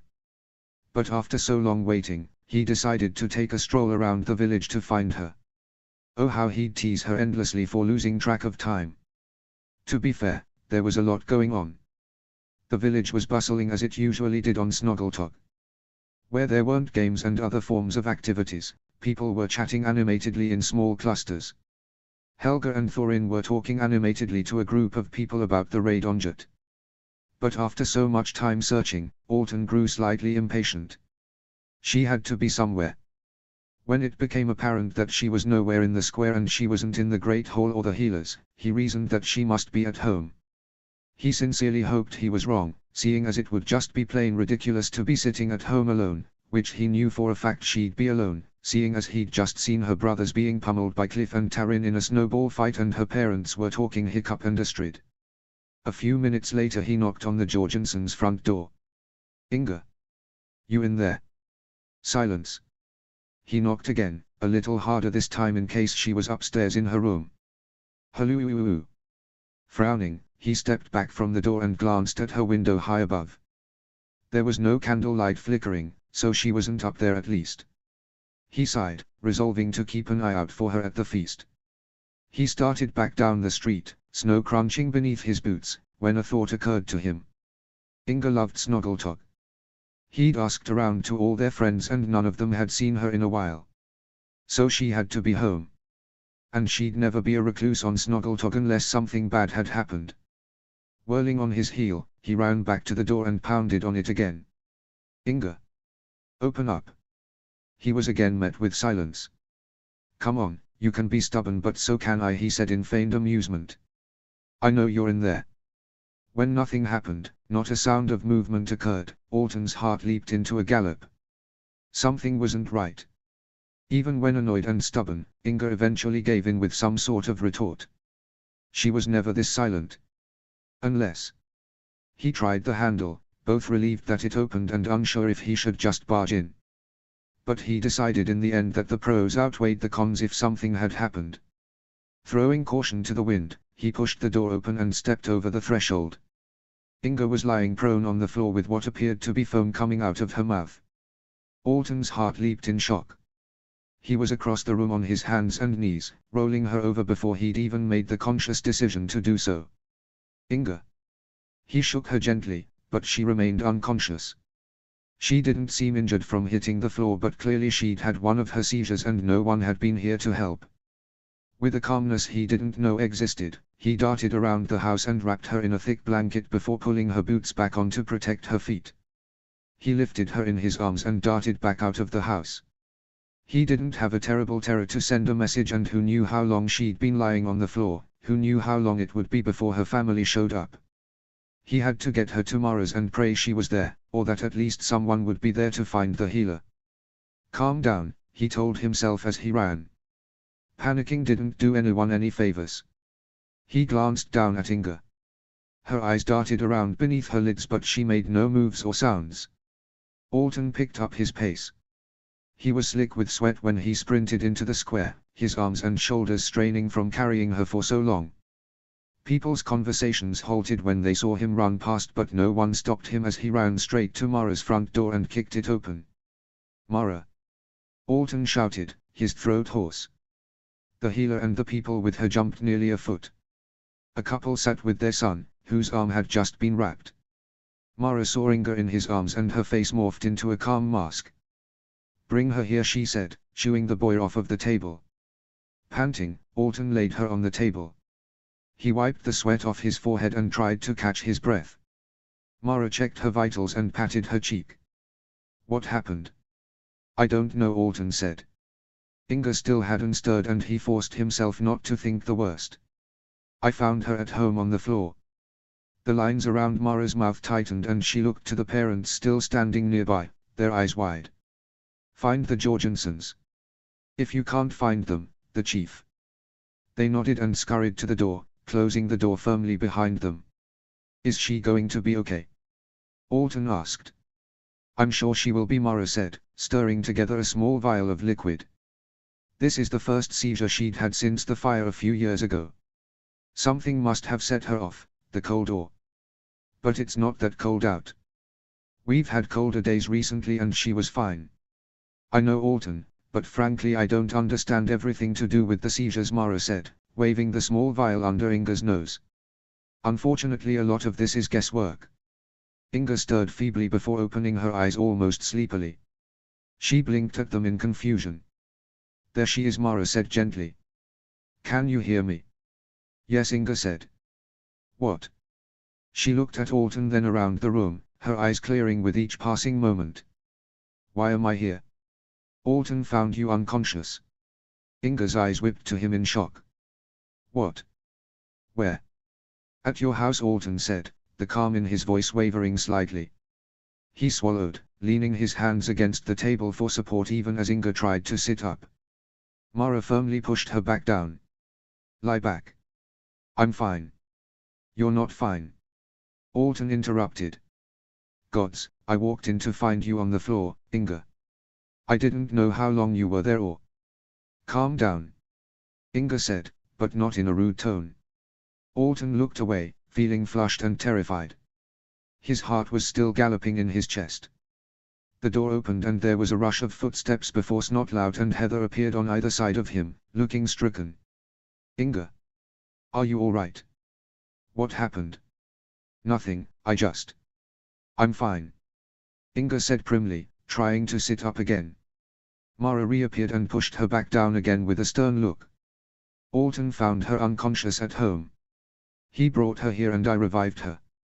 She seems to not have lost an ounce of sass for the ordeal, but we need to take it slow."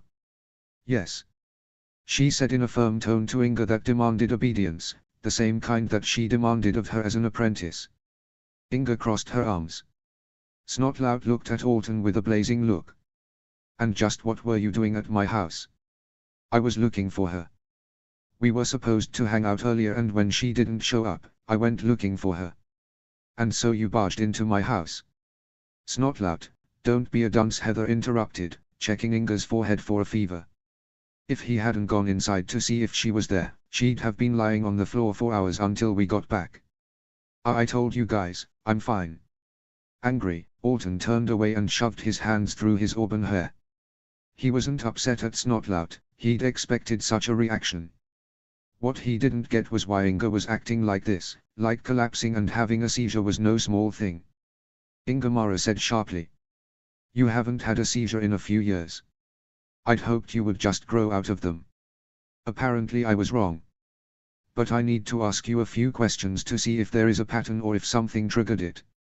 Alton turned back in time to see Inga's expression turn guarded.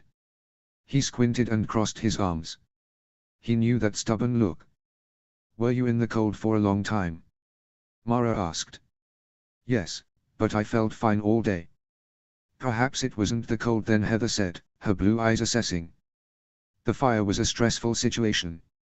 I wonder if it's linked to stress. Did something upset you? Why did you go home? Inga gritted her teeth, staring up at the ceiling and ignoring all of their eyes. Inga. Snotlout said. What happened? Nothing.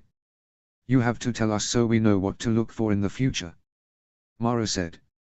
I don't want to talk about it. So something did happen then, Heather said. Was someone bullying you? Like that Dana girl? No. Well, something must have happened. If you must know, why don't you go and talk to Finn? Inga erupted. Alton blinked. Of all the things he'd been expecting, that hadn't been it. The adults all frowned at each other. What does Finn have to do with anything? Heather asked. Like I said, Inga said bitterly. Go ask him. He was being a jerk and I got upset, so I ran home. I must have collapsed when I got inside. I don't really remember much after that. She admitted in a quieter tone. His first day back and you're both already fighting? Mara asked, raising a brow. Snotlout scoffed. Not surprising. It is Finn after all. Alton disagreed, but he wasn't about to say it. Inga met his eyes briefly before looking away again. He shook his head. Perhaps he should have kept his mouth shut, but in a spark of anger, he heard himself ask, what were you arguing about? Inga's blue eyes darted to his and looked away again. I'm not so sure that's any of your business, Snotlout said coolly. Well, not to step on any toes, sir, but I am her best friend, and I'm curious to know what exactly it was they argued about that set her off. Snotlout gave him a stony look and opened his mouth to argue, but Inga interrupted him. You heard my dad. She sat up abruptly and slapped Mara's hand down when she moved to push her back down. Her blue eyes were cold and stony. It's none of your business. A stab of anger sliced through his chest. His hands were clenched so tightly into fists, his knuckles were white. Right. You're welcome, by the way. Without another word, he turned on his heel and left, slamming the door behind him. He stalked out into the cold, breathing hard. The cold wind snatched his breath away, but he barely noticed, seeing the column of Burkians heading up the distant stairs to the great hall for the feast. It probably wasn't one of his wiser moments, but he knew Finn would be up there. He had a suspicion what their argument had been about. Cliff and Taryn and the Larsons had had their heads together gossiping about things for weeks, and the unfortunate thing was that his sister was good at keeping secrets from almost everyone, except for him. He'd been able to weasel the information out of her. He'd known it would be no shock and surprise that Inga would be upset when she discovered Finn was dating. He'd just hoped she wouldn't find out for some time, but God's blast it, she was too nosy for her own good. Well, he fully intended to get the story from Finn if Inga wouldn't tell it. She'd never gotten over Finn. He knew she was faking it. The fact of the matter was that Inga just was not as good at hiding her thoughts and feelings as she thought she was. Anyone with an ounce of intuition could figure out what was on her mind. That's why her mom had figured out so quickly that something had upset her to set off the seizure. It hadn't just been a mere drop in temperature. Plus, never mind the fact that Alton had nearly had a heart attack when he'd found Inga on the floor. For one horrific moment he'd thought she was dead. She could have choked or bitten her tongue off or something horrible, and none of them would have known until hours later. And she had the gall to tell him that it was none of his business. Furious, Alton ran up the stairs two at a time, panting by the time he reached the top.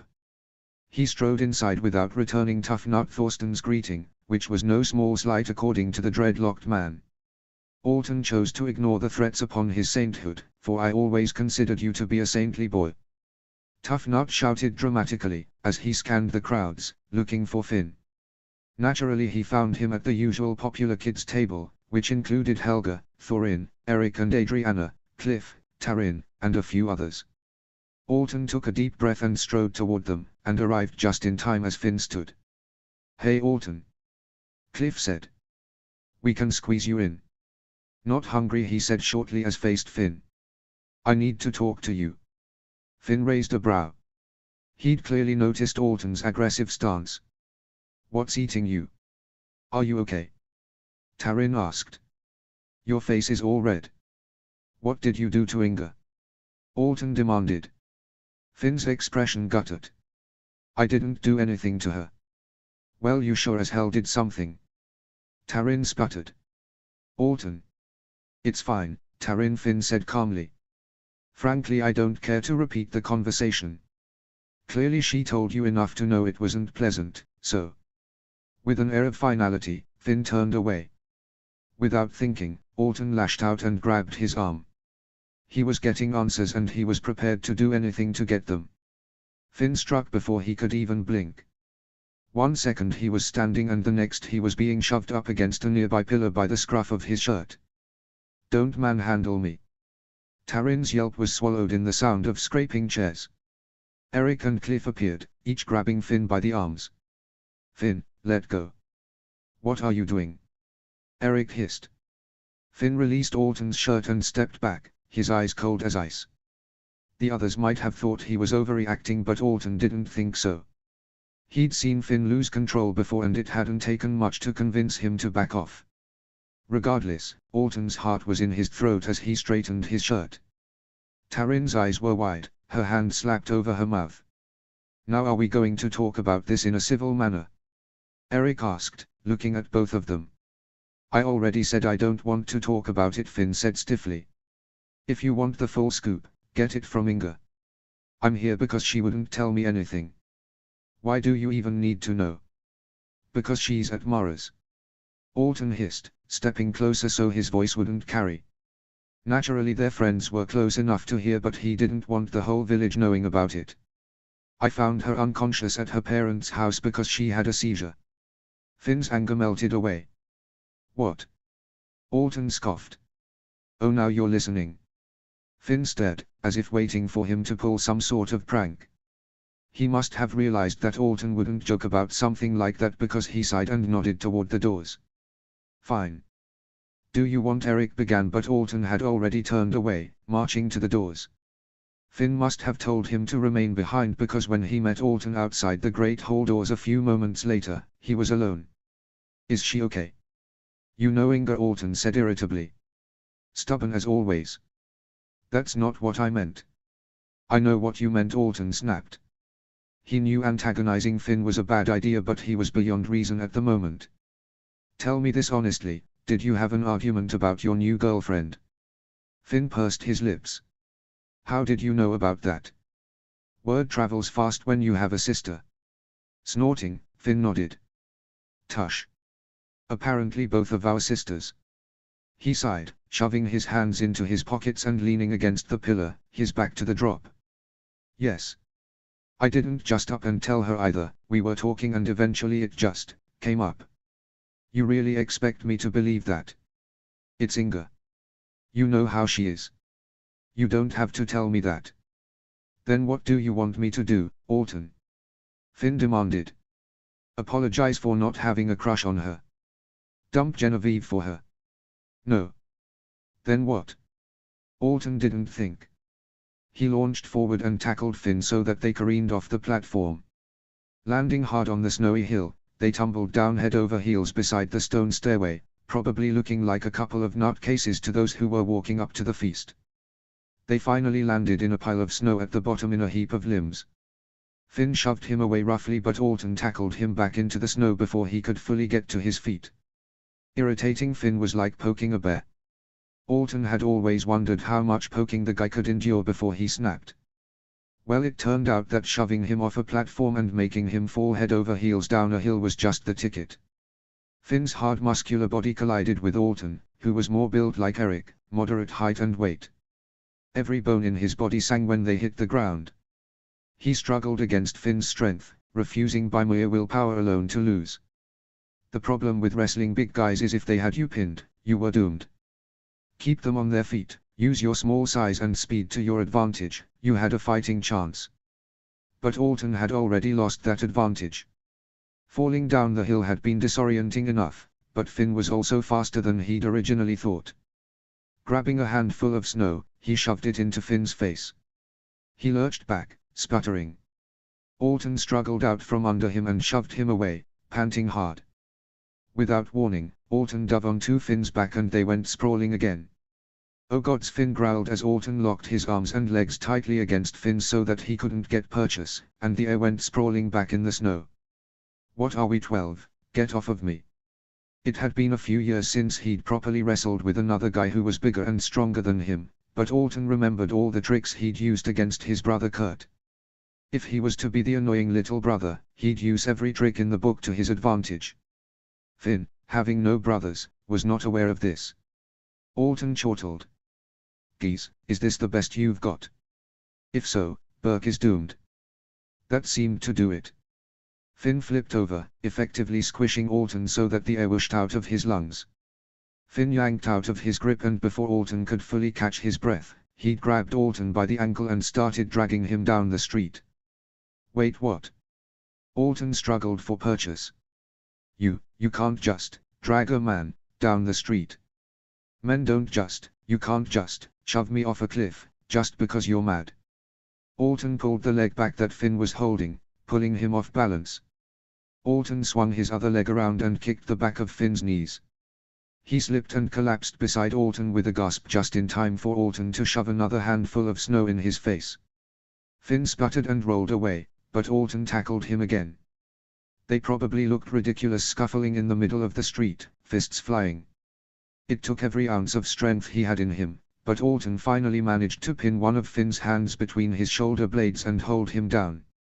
He was using nearly all his body weight to keep Finn from flipping them over again. "Ha!" His breath coming in nearly painful gasps, Alton couldn't manage much more by way of celebration. It was no small feat, taking Finn down. And he'd never let him live it down either. "Isn't this a humbling experience? If I wasn't so gods freaking exhausted from training jet for a month straight, I'd be feeding you to Zap for breakfast," Finn panted. "All right, you win, get off of me." Laughing, Alton released him and sat down a safe distance away, taking care to keep out of Finn's long reach. He knew the drill. The second Finn caught his breath, he'd come after him.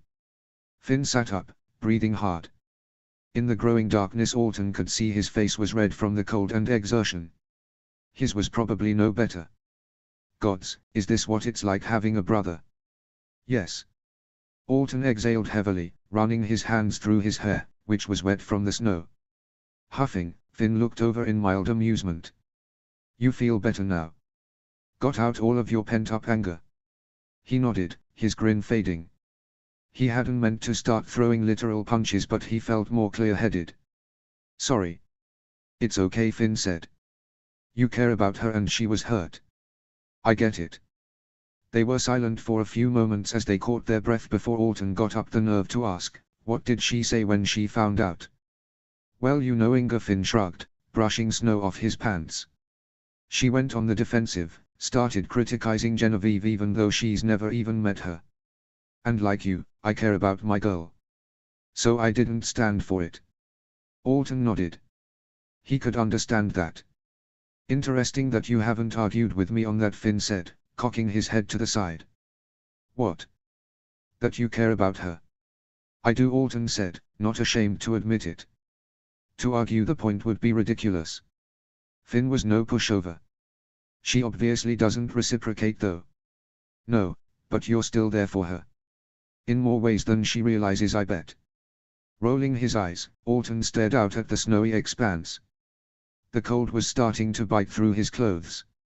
He didn't have the nerve to say that Inga had practically kicked him out. "One day Inga will get over me," Finn said. "And she'll see that she's had a pretty cool guy standing right next to her this whole time." Alton snorted softly before punching Finn on the arm. "You big ole softy." Predictably, Finn shoved him face first into the snow before standing and running back up the stairs. Softy I might be, but at least I'm not slow. Wiping snow out of his eyes, Alton jumped up and launched up the stairs after him. He was glad that he'd found Finn, wrestled around a bit to blow off steam before talking about it. Not in great detail, and he was okay with that. That was the thing about guys. A few well-placed blows, a few minutes of chatting about the issue, and they were brothers again, as Cliff would say. Very much different to girls, he realized.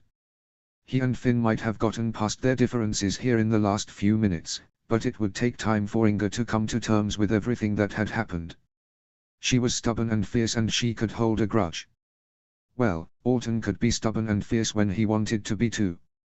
He'd need to be in order to convince Inga that Finn wasn't the guy for her. That perhaps someday, maybe he could be instead. If she gave him a chance. Inga's stomach was still writhing with snakes the next morning. Or at least, in some gross way, it was easier to think of them as snakes than the yawning pit of despair and fear at everything that had transpired the night before. Finn was dating some chick from Jet and had practically written her off for good. As if he'd ever properly given her a chance. His words had been a mighty slap in the face. Who did he think he was kidding? Did he honestly think that she couldn't survive a day without him? Or that she really would wait as long as it took for him to come around? Growling in frustration, she crossed her arms against her chest and glared at the ceiling. Once Mara and her parents had gotten the story out of her, they'd given her an earful. Her mother was as empathetic as she could be and tried to offer her words of comfort. Her dad, of course, cracked his knuckles loudly and announced that he'd finally found a good reason to pummel Finn once and for all. Mara, however, had launched on the offense. She'd lectured Inga for a few good minutes on how she needn't let such trivial things affect her so much, not to the point of it affecting her good health. Trivial. As if Mara had ever been in a relationship before. As if she knew what rejection felt like. Eyes burning against her will, Inga shook her head and continued her sullen glare at the ceiling. Mara had of course kept her overnight. She felt fine. She just wanted to go home already. A soft knock on the door echoed and Inga had only a few seconds to decide what to do. She could pretend to be asleep, ignore the person altogether, shout at them to go away, huff in annoyance. Frankly, silence sounded like the most appropriate response at the moment. It was too much work to decide otherwise. The door creaked open and she heard someone walk in. She didn't remove her eyes from the gnarled wooden planks high above her. Still brooding? A familiar voice asked. Inga looked over to see Alton grabbing a chair from the corner. The legs scraped loudly against the floorboards as he brought it closer. "You're disrupting my cocoon of silence," Inga muttered. "And I'm not brooding, I'm pouting, then," Alton said, sitting down and crossing his arms. His hazel eyes had never been more stern when directed at her. The resemblance to his father all of a sudden was uncanny. Inga rolled her eyes. "If you're here to lecture me. How perceptive. You know exactly why I'm here then." "I already got an earful yesterday from Mara," Inga snapped. "I don't need it from you too." "Well, that's tough because you're getting it from me," Alton said in a firm tone. "I've been nice, offered advice, stood back and waited for you to get over him. I've literally endured this for months on end and I can't take it anymore." In her periphery she saw him lean forward, arms crossed tightly against his chest. She ignored his heated look. "You have been pining after Finn for so long, and even after I told you and he told you that he's not interested, you're still hanging on to the hope that he'll want to be with you. Even after yesterday, the reason you're so mad is because you didn't get what you wanted. It's none of your business." And that's exactly the part that hurts the most. It was the subtle change in his tone that made Inga finally look over. And though he still looked angry, she could see the hurt in his eyes. "What? I show a little emotion and suddenly you're able to look past your own selfishness for a few moments to see someone else hurting?" Inga frowned. "I don't." For the record, Alton interrupted. "If I ever find you lying on the floor unconscious, that would be in your best interest for me to make it my business to help, yes?" Heat rising to her face, she nodded. "I didn't mean that, about that." "Yes, you did. Like everything, you have to do everything yourself, Be self-reliant and not let anyone else help when you need it.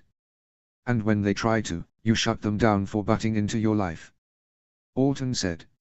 Everyone needs help sometimes, and it's nothing but prideful and rude to act like you can make it all on your own. And then expect people to do everything you want on top of it. Like, for example, has it occurred to you that maybe Finn isn't interested in you because you're exactly the same?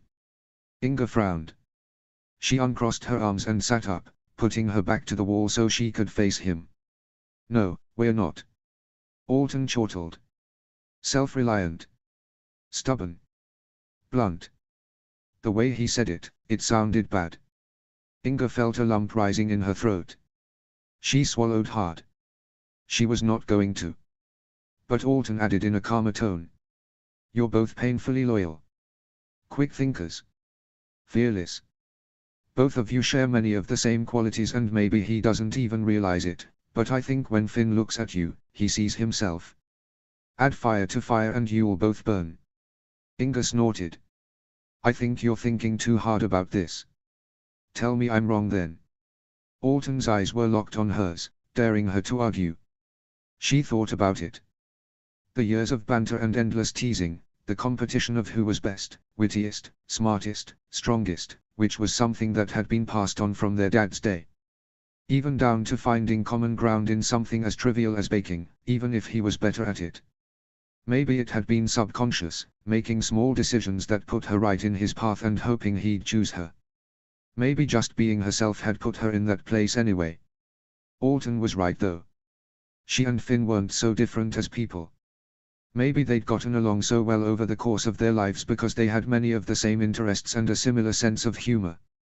And she'd taken those things as a sign that they were meant to be together. Their entire lives she and Finn had been friends, and she'd put him on a pedestal. She'd idolized him. But he hadn't fallen for her in the same way. No wonder he'd fallen off the wagon and was always so awkward all of a sudden. One of his friends, which is what she'd always been to him, just a friend, had fallen for him. The status quo had changed, and he didn't know what to do with it. Inga exhaled slowly, afraid to meet Alton's eyes. Well, he could have told me all that himself. Finn isn't like me or Eric, who tend to overanalyze. He makes decisions based on his gut reaction. Just like someone else I know, Alton said, smirking suddenly. Inga threw her pillow in his face and he laughed. It still doesn't change the fact that he's dating some random chick now. Alton rolled his eyes. Inga, these things happen. The guy's been single for years, and if she makes him happy, then what's it to you? Finn wasn't dating you and he never put up the pretense of dating you, so what's to be upset about? You need to just get over it. Oh yeah, just get over it. Inga cried indignantly. How simple and stupid of me. I'm not saying it won't take time. These things can be a bit of a shock. Please, Inga scoffed, settling against the wall once again. Like you've ever dated anyone. Alton's expression turned stony. Well, if the girl I cared about would stop moping over the air to Burke, maybe I would have by now. Well, Inga sputtered to a halt, forgetting her next choice of words. What girl didn't have a crush on Finn? She'd never felt much competition from the other girls, to be honest, but who did Alton have a crush on? He'd never confided. Alton rolled his eyes slightly. Come on, don't think too hard about it. Realization dawned on her and she gaped. Alton liked her. She thought back to all their adventures together. When had this started exactly? If your next words are going to be since when, Alton said, smirking slightly. I don't have an exact date for you. But I think it was while I was traveling with Johan. I missed you so much while I was gone, and it wasn't until I got home that I realized. He blushed slightly and looked away. Inga stared, taken aback. The idea seemed so strange and silly even. They'd been best friends for years. Sure, they'd done everything together for years, too. But the ramifications of Alton having had a crush on her for at least the better part of the last year. She didn't know what to do with the information. Alton cleared his throat, looking distinctly awkward. Anyway. A thought occurred to Inga and she narrowed her eyes. So is that why you want me to get over Finn so badly? So I'll date you? That's not the motivation behind it. I think you should get over Finn because infatuation isn't healthy. But then you'd get what you wanted. Inga crossed her arms again. Alton shook his head with a sigh of annoyance. It's not about that. Oh, of course it's not. Stop. Alton said. Don't start getting stubborn and shove me out because you don't think I'm good enough. You're my friend. That hasn't stopped dozens of other couples. And I didn't even say anything about dating. Stop, just stop. Inga said, closing her eyes and massaging her temples. This wasn't what she wanted or planned. Finn rejecting her for some random girl, and now Alton was professing his love. What in the world was happening? Alton exhaled slowly. She could hear his foot tapping impatiently against the floor. A small part of her knew that he was right. She was being stubborn and unfair. But she couldn't quite process everything that was happening. It was hard enough trying to sort through everything with Finn, and now Alton had to make it more complicated. She didn't need this drama. Mara was right. All of this stress wasn't good for her. Go away. She said at last, in a small voice. A part of her caved in, demanding to know what she was doing, why she was acting like this. A glance upward and she saw the shocked look of devastation on Alton's face. Go away. Inga said in a forceful voice. Everything was complicated enough without you. She snatched her pillow out of his arms and put her back to him as she laid back down. The door opened and she heard Mara step in. Is everything all right? Yes, everyone just go away. Inga said. I'm tired. She knew they were sharing a look, but Mara must have beckoned him to leave the room. Something splintered inside her chest as Alton finally stood. She should say sorry, something inside her said to sit up and apologize. He'd stood by her side all this time, had put up with her attitude and shunting him to the side while she'd made heart eyes at Finn for months, all while hiding his true feelings and saying nothing for his own benefit. Ask him to stay. She fought against the strain of tears as Alton walked to the door. His footsteps receded until he was gone. Come back. Come back. Alton, come back. Tears spilled down her cheeks silently, but she knew Mara was still watching her by the sound of the doorknob jiggling slightly. Inga forced herself into silence. She could best this. She didn't need comfort. Inga, Mara said in a very soft voice. A healer's life is a lonely road. Much like the chief's. There is always much work to be done, always someone who needs your help, always giving of yourself without giving much stock to needing a helping hand. But it does not have to be. Without another word, Mara closed the door softly behind her. Try though she might, Inga choked on her tears and stifled them in her pillow. The pain in her heart rose and fell, like waves crashing on the shore. She didn't want to have another seizure, so she allowed herself to cry, but forced herself not to descend to hysterics. It was some time before her tears disappeared. She could have gone home by now, but she lacked the motivation to get up. Instead she watched as the rays of sunlight filtering through the window moved across the wall until eventually it was too far for her to see. She forced herself not to think of Finn or Alton. Instead she found herself thinking of Mara, the woman who'd single-handedly healed one end of Burke to another, who was strong and fierce in her own right. Much the opposite of her sister Thalia, Cliff's mother, who was soft-hearted and gentle, Mara was the sort of healer that Burke needed. She loved her job as healer.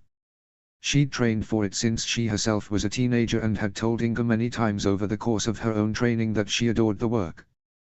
But she'd said it was a lonely road, being a healer. Just as the chief's job was lonely.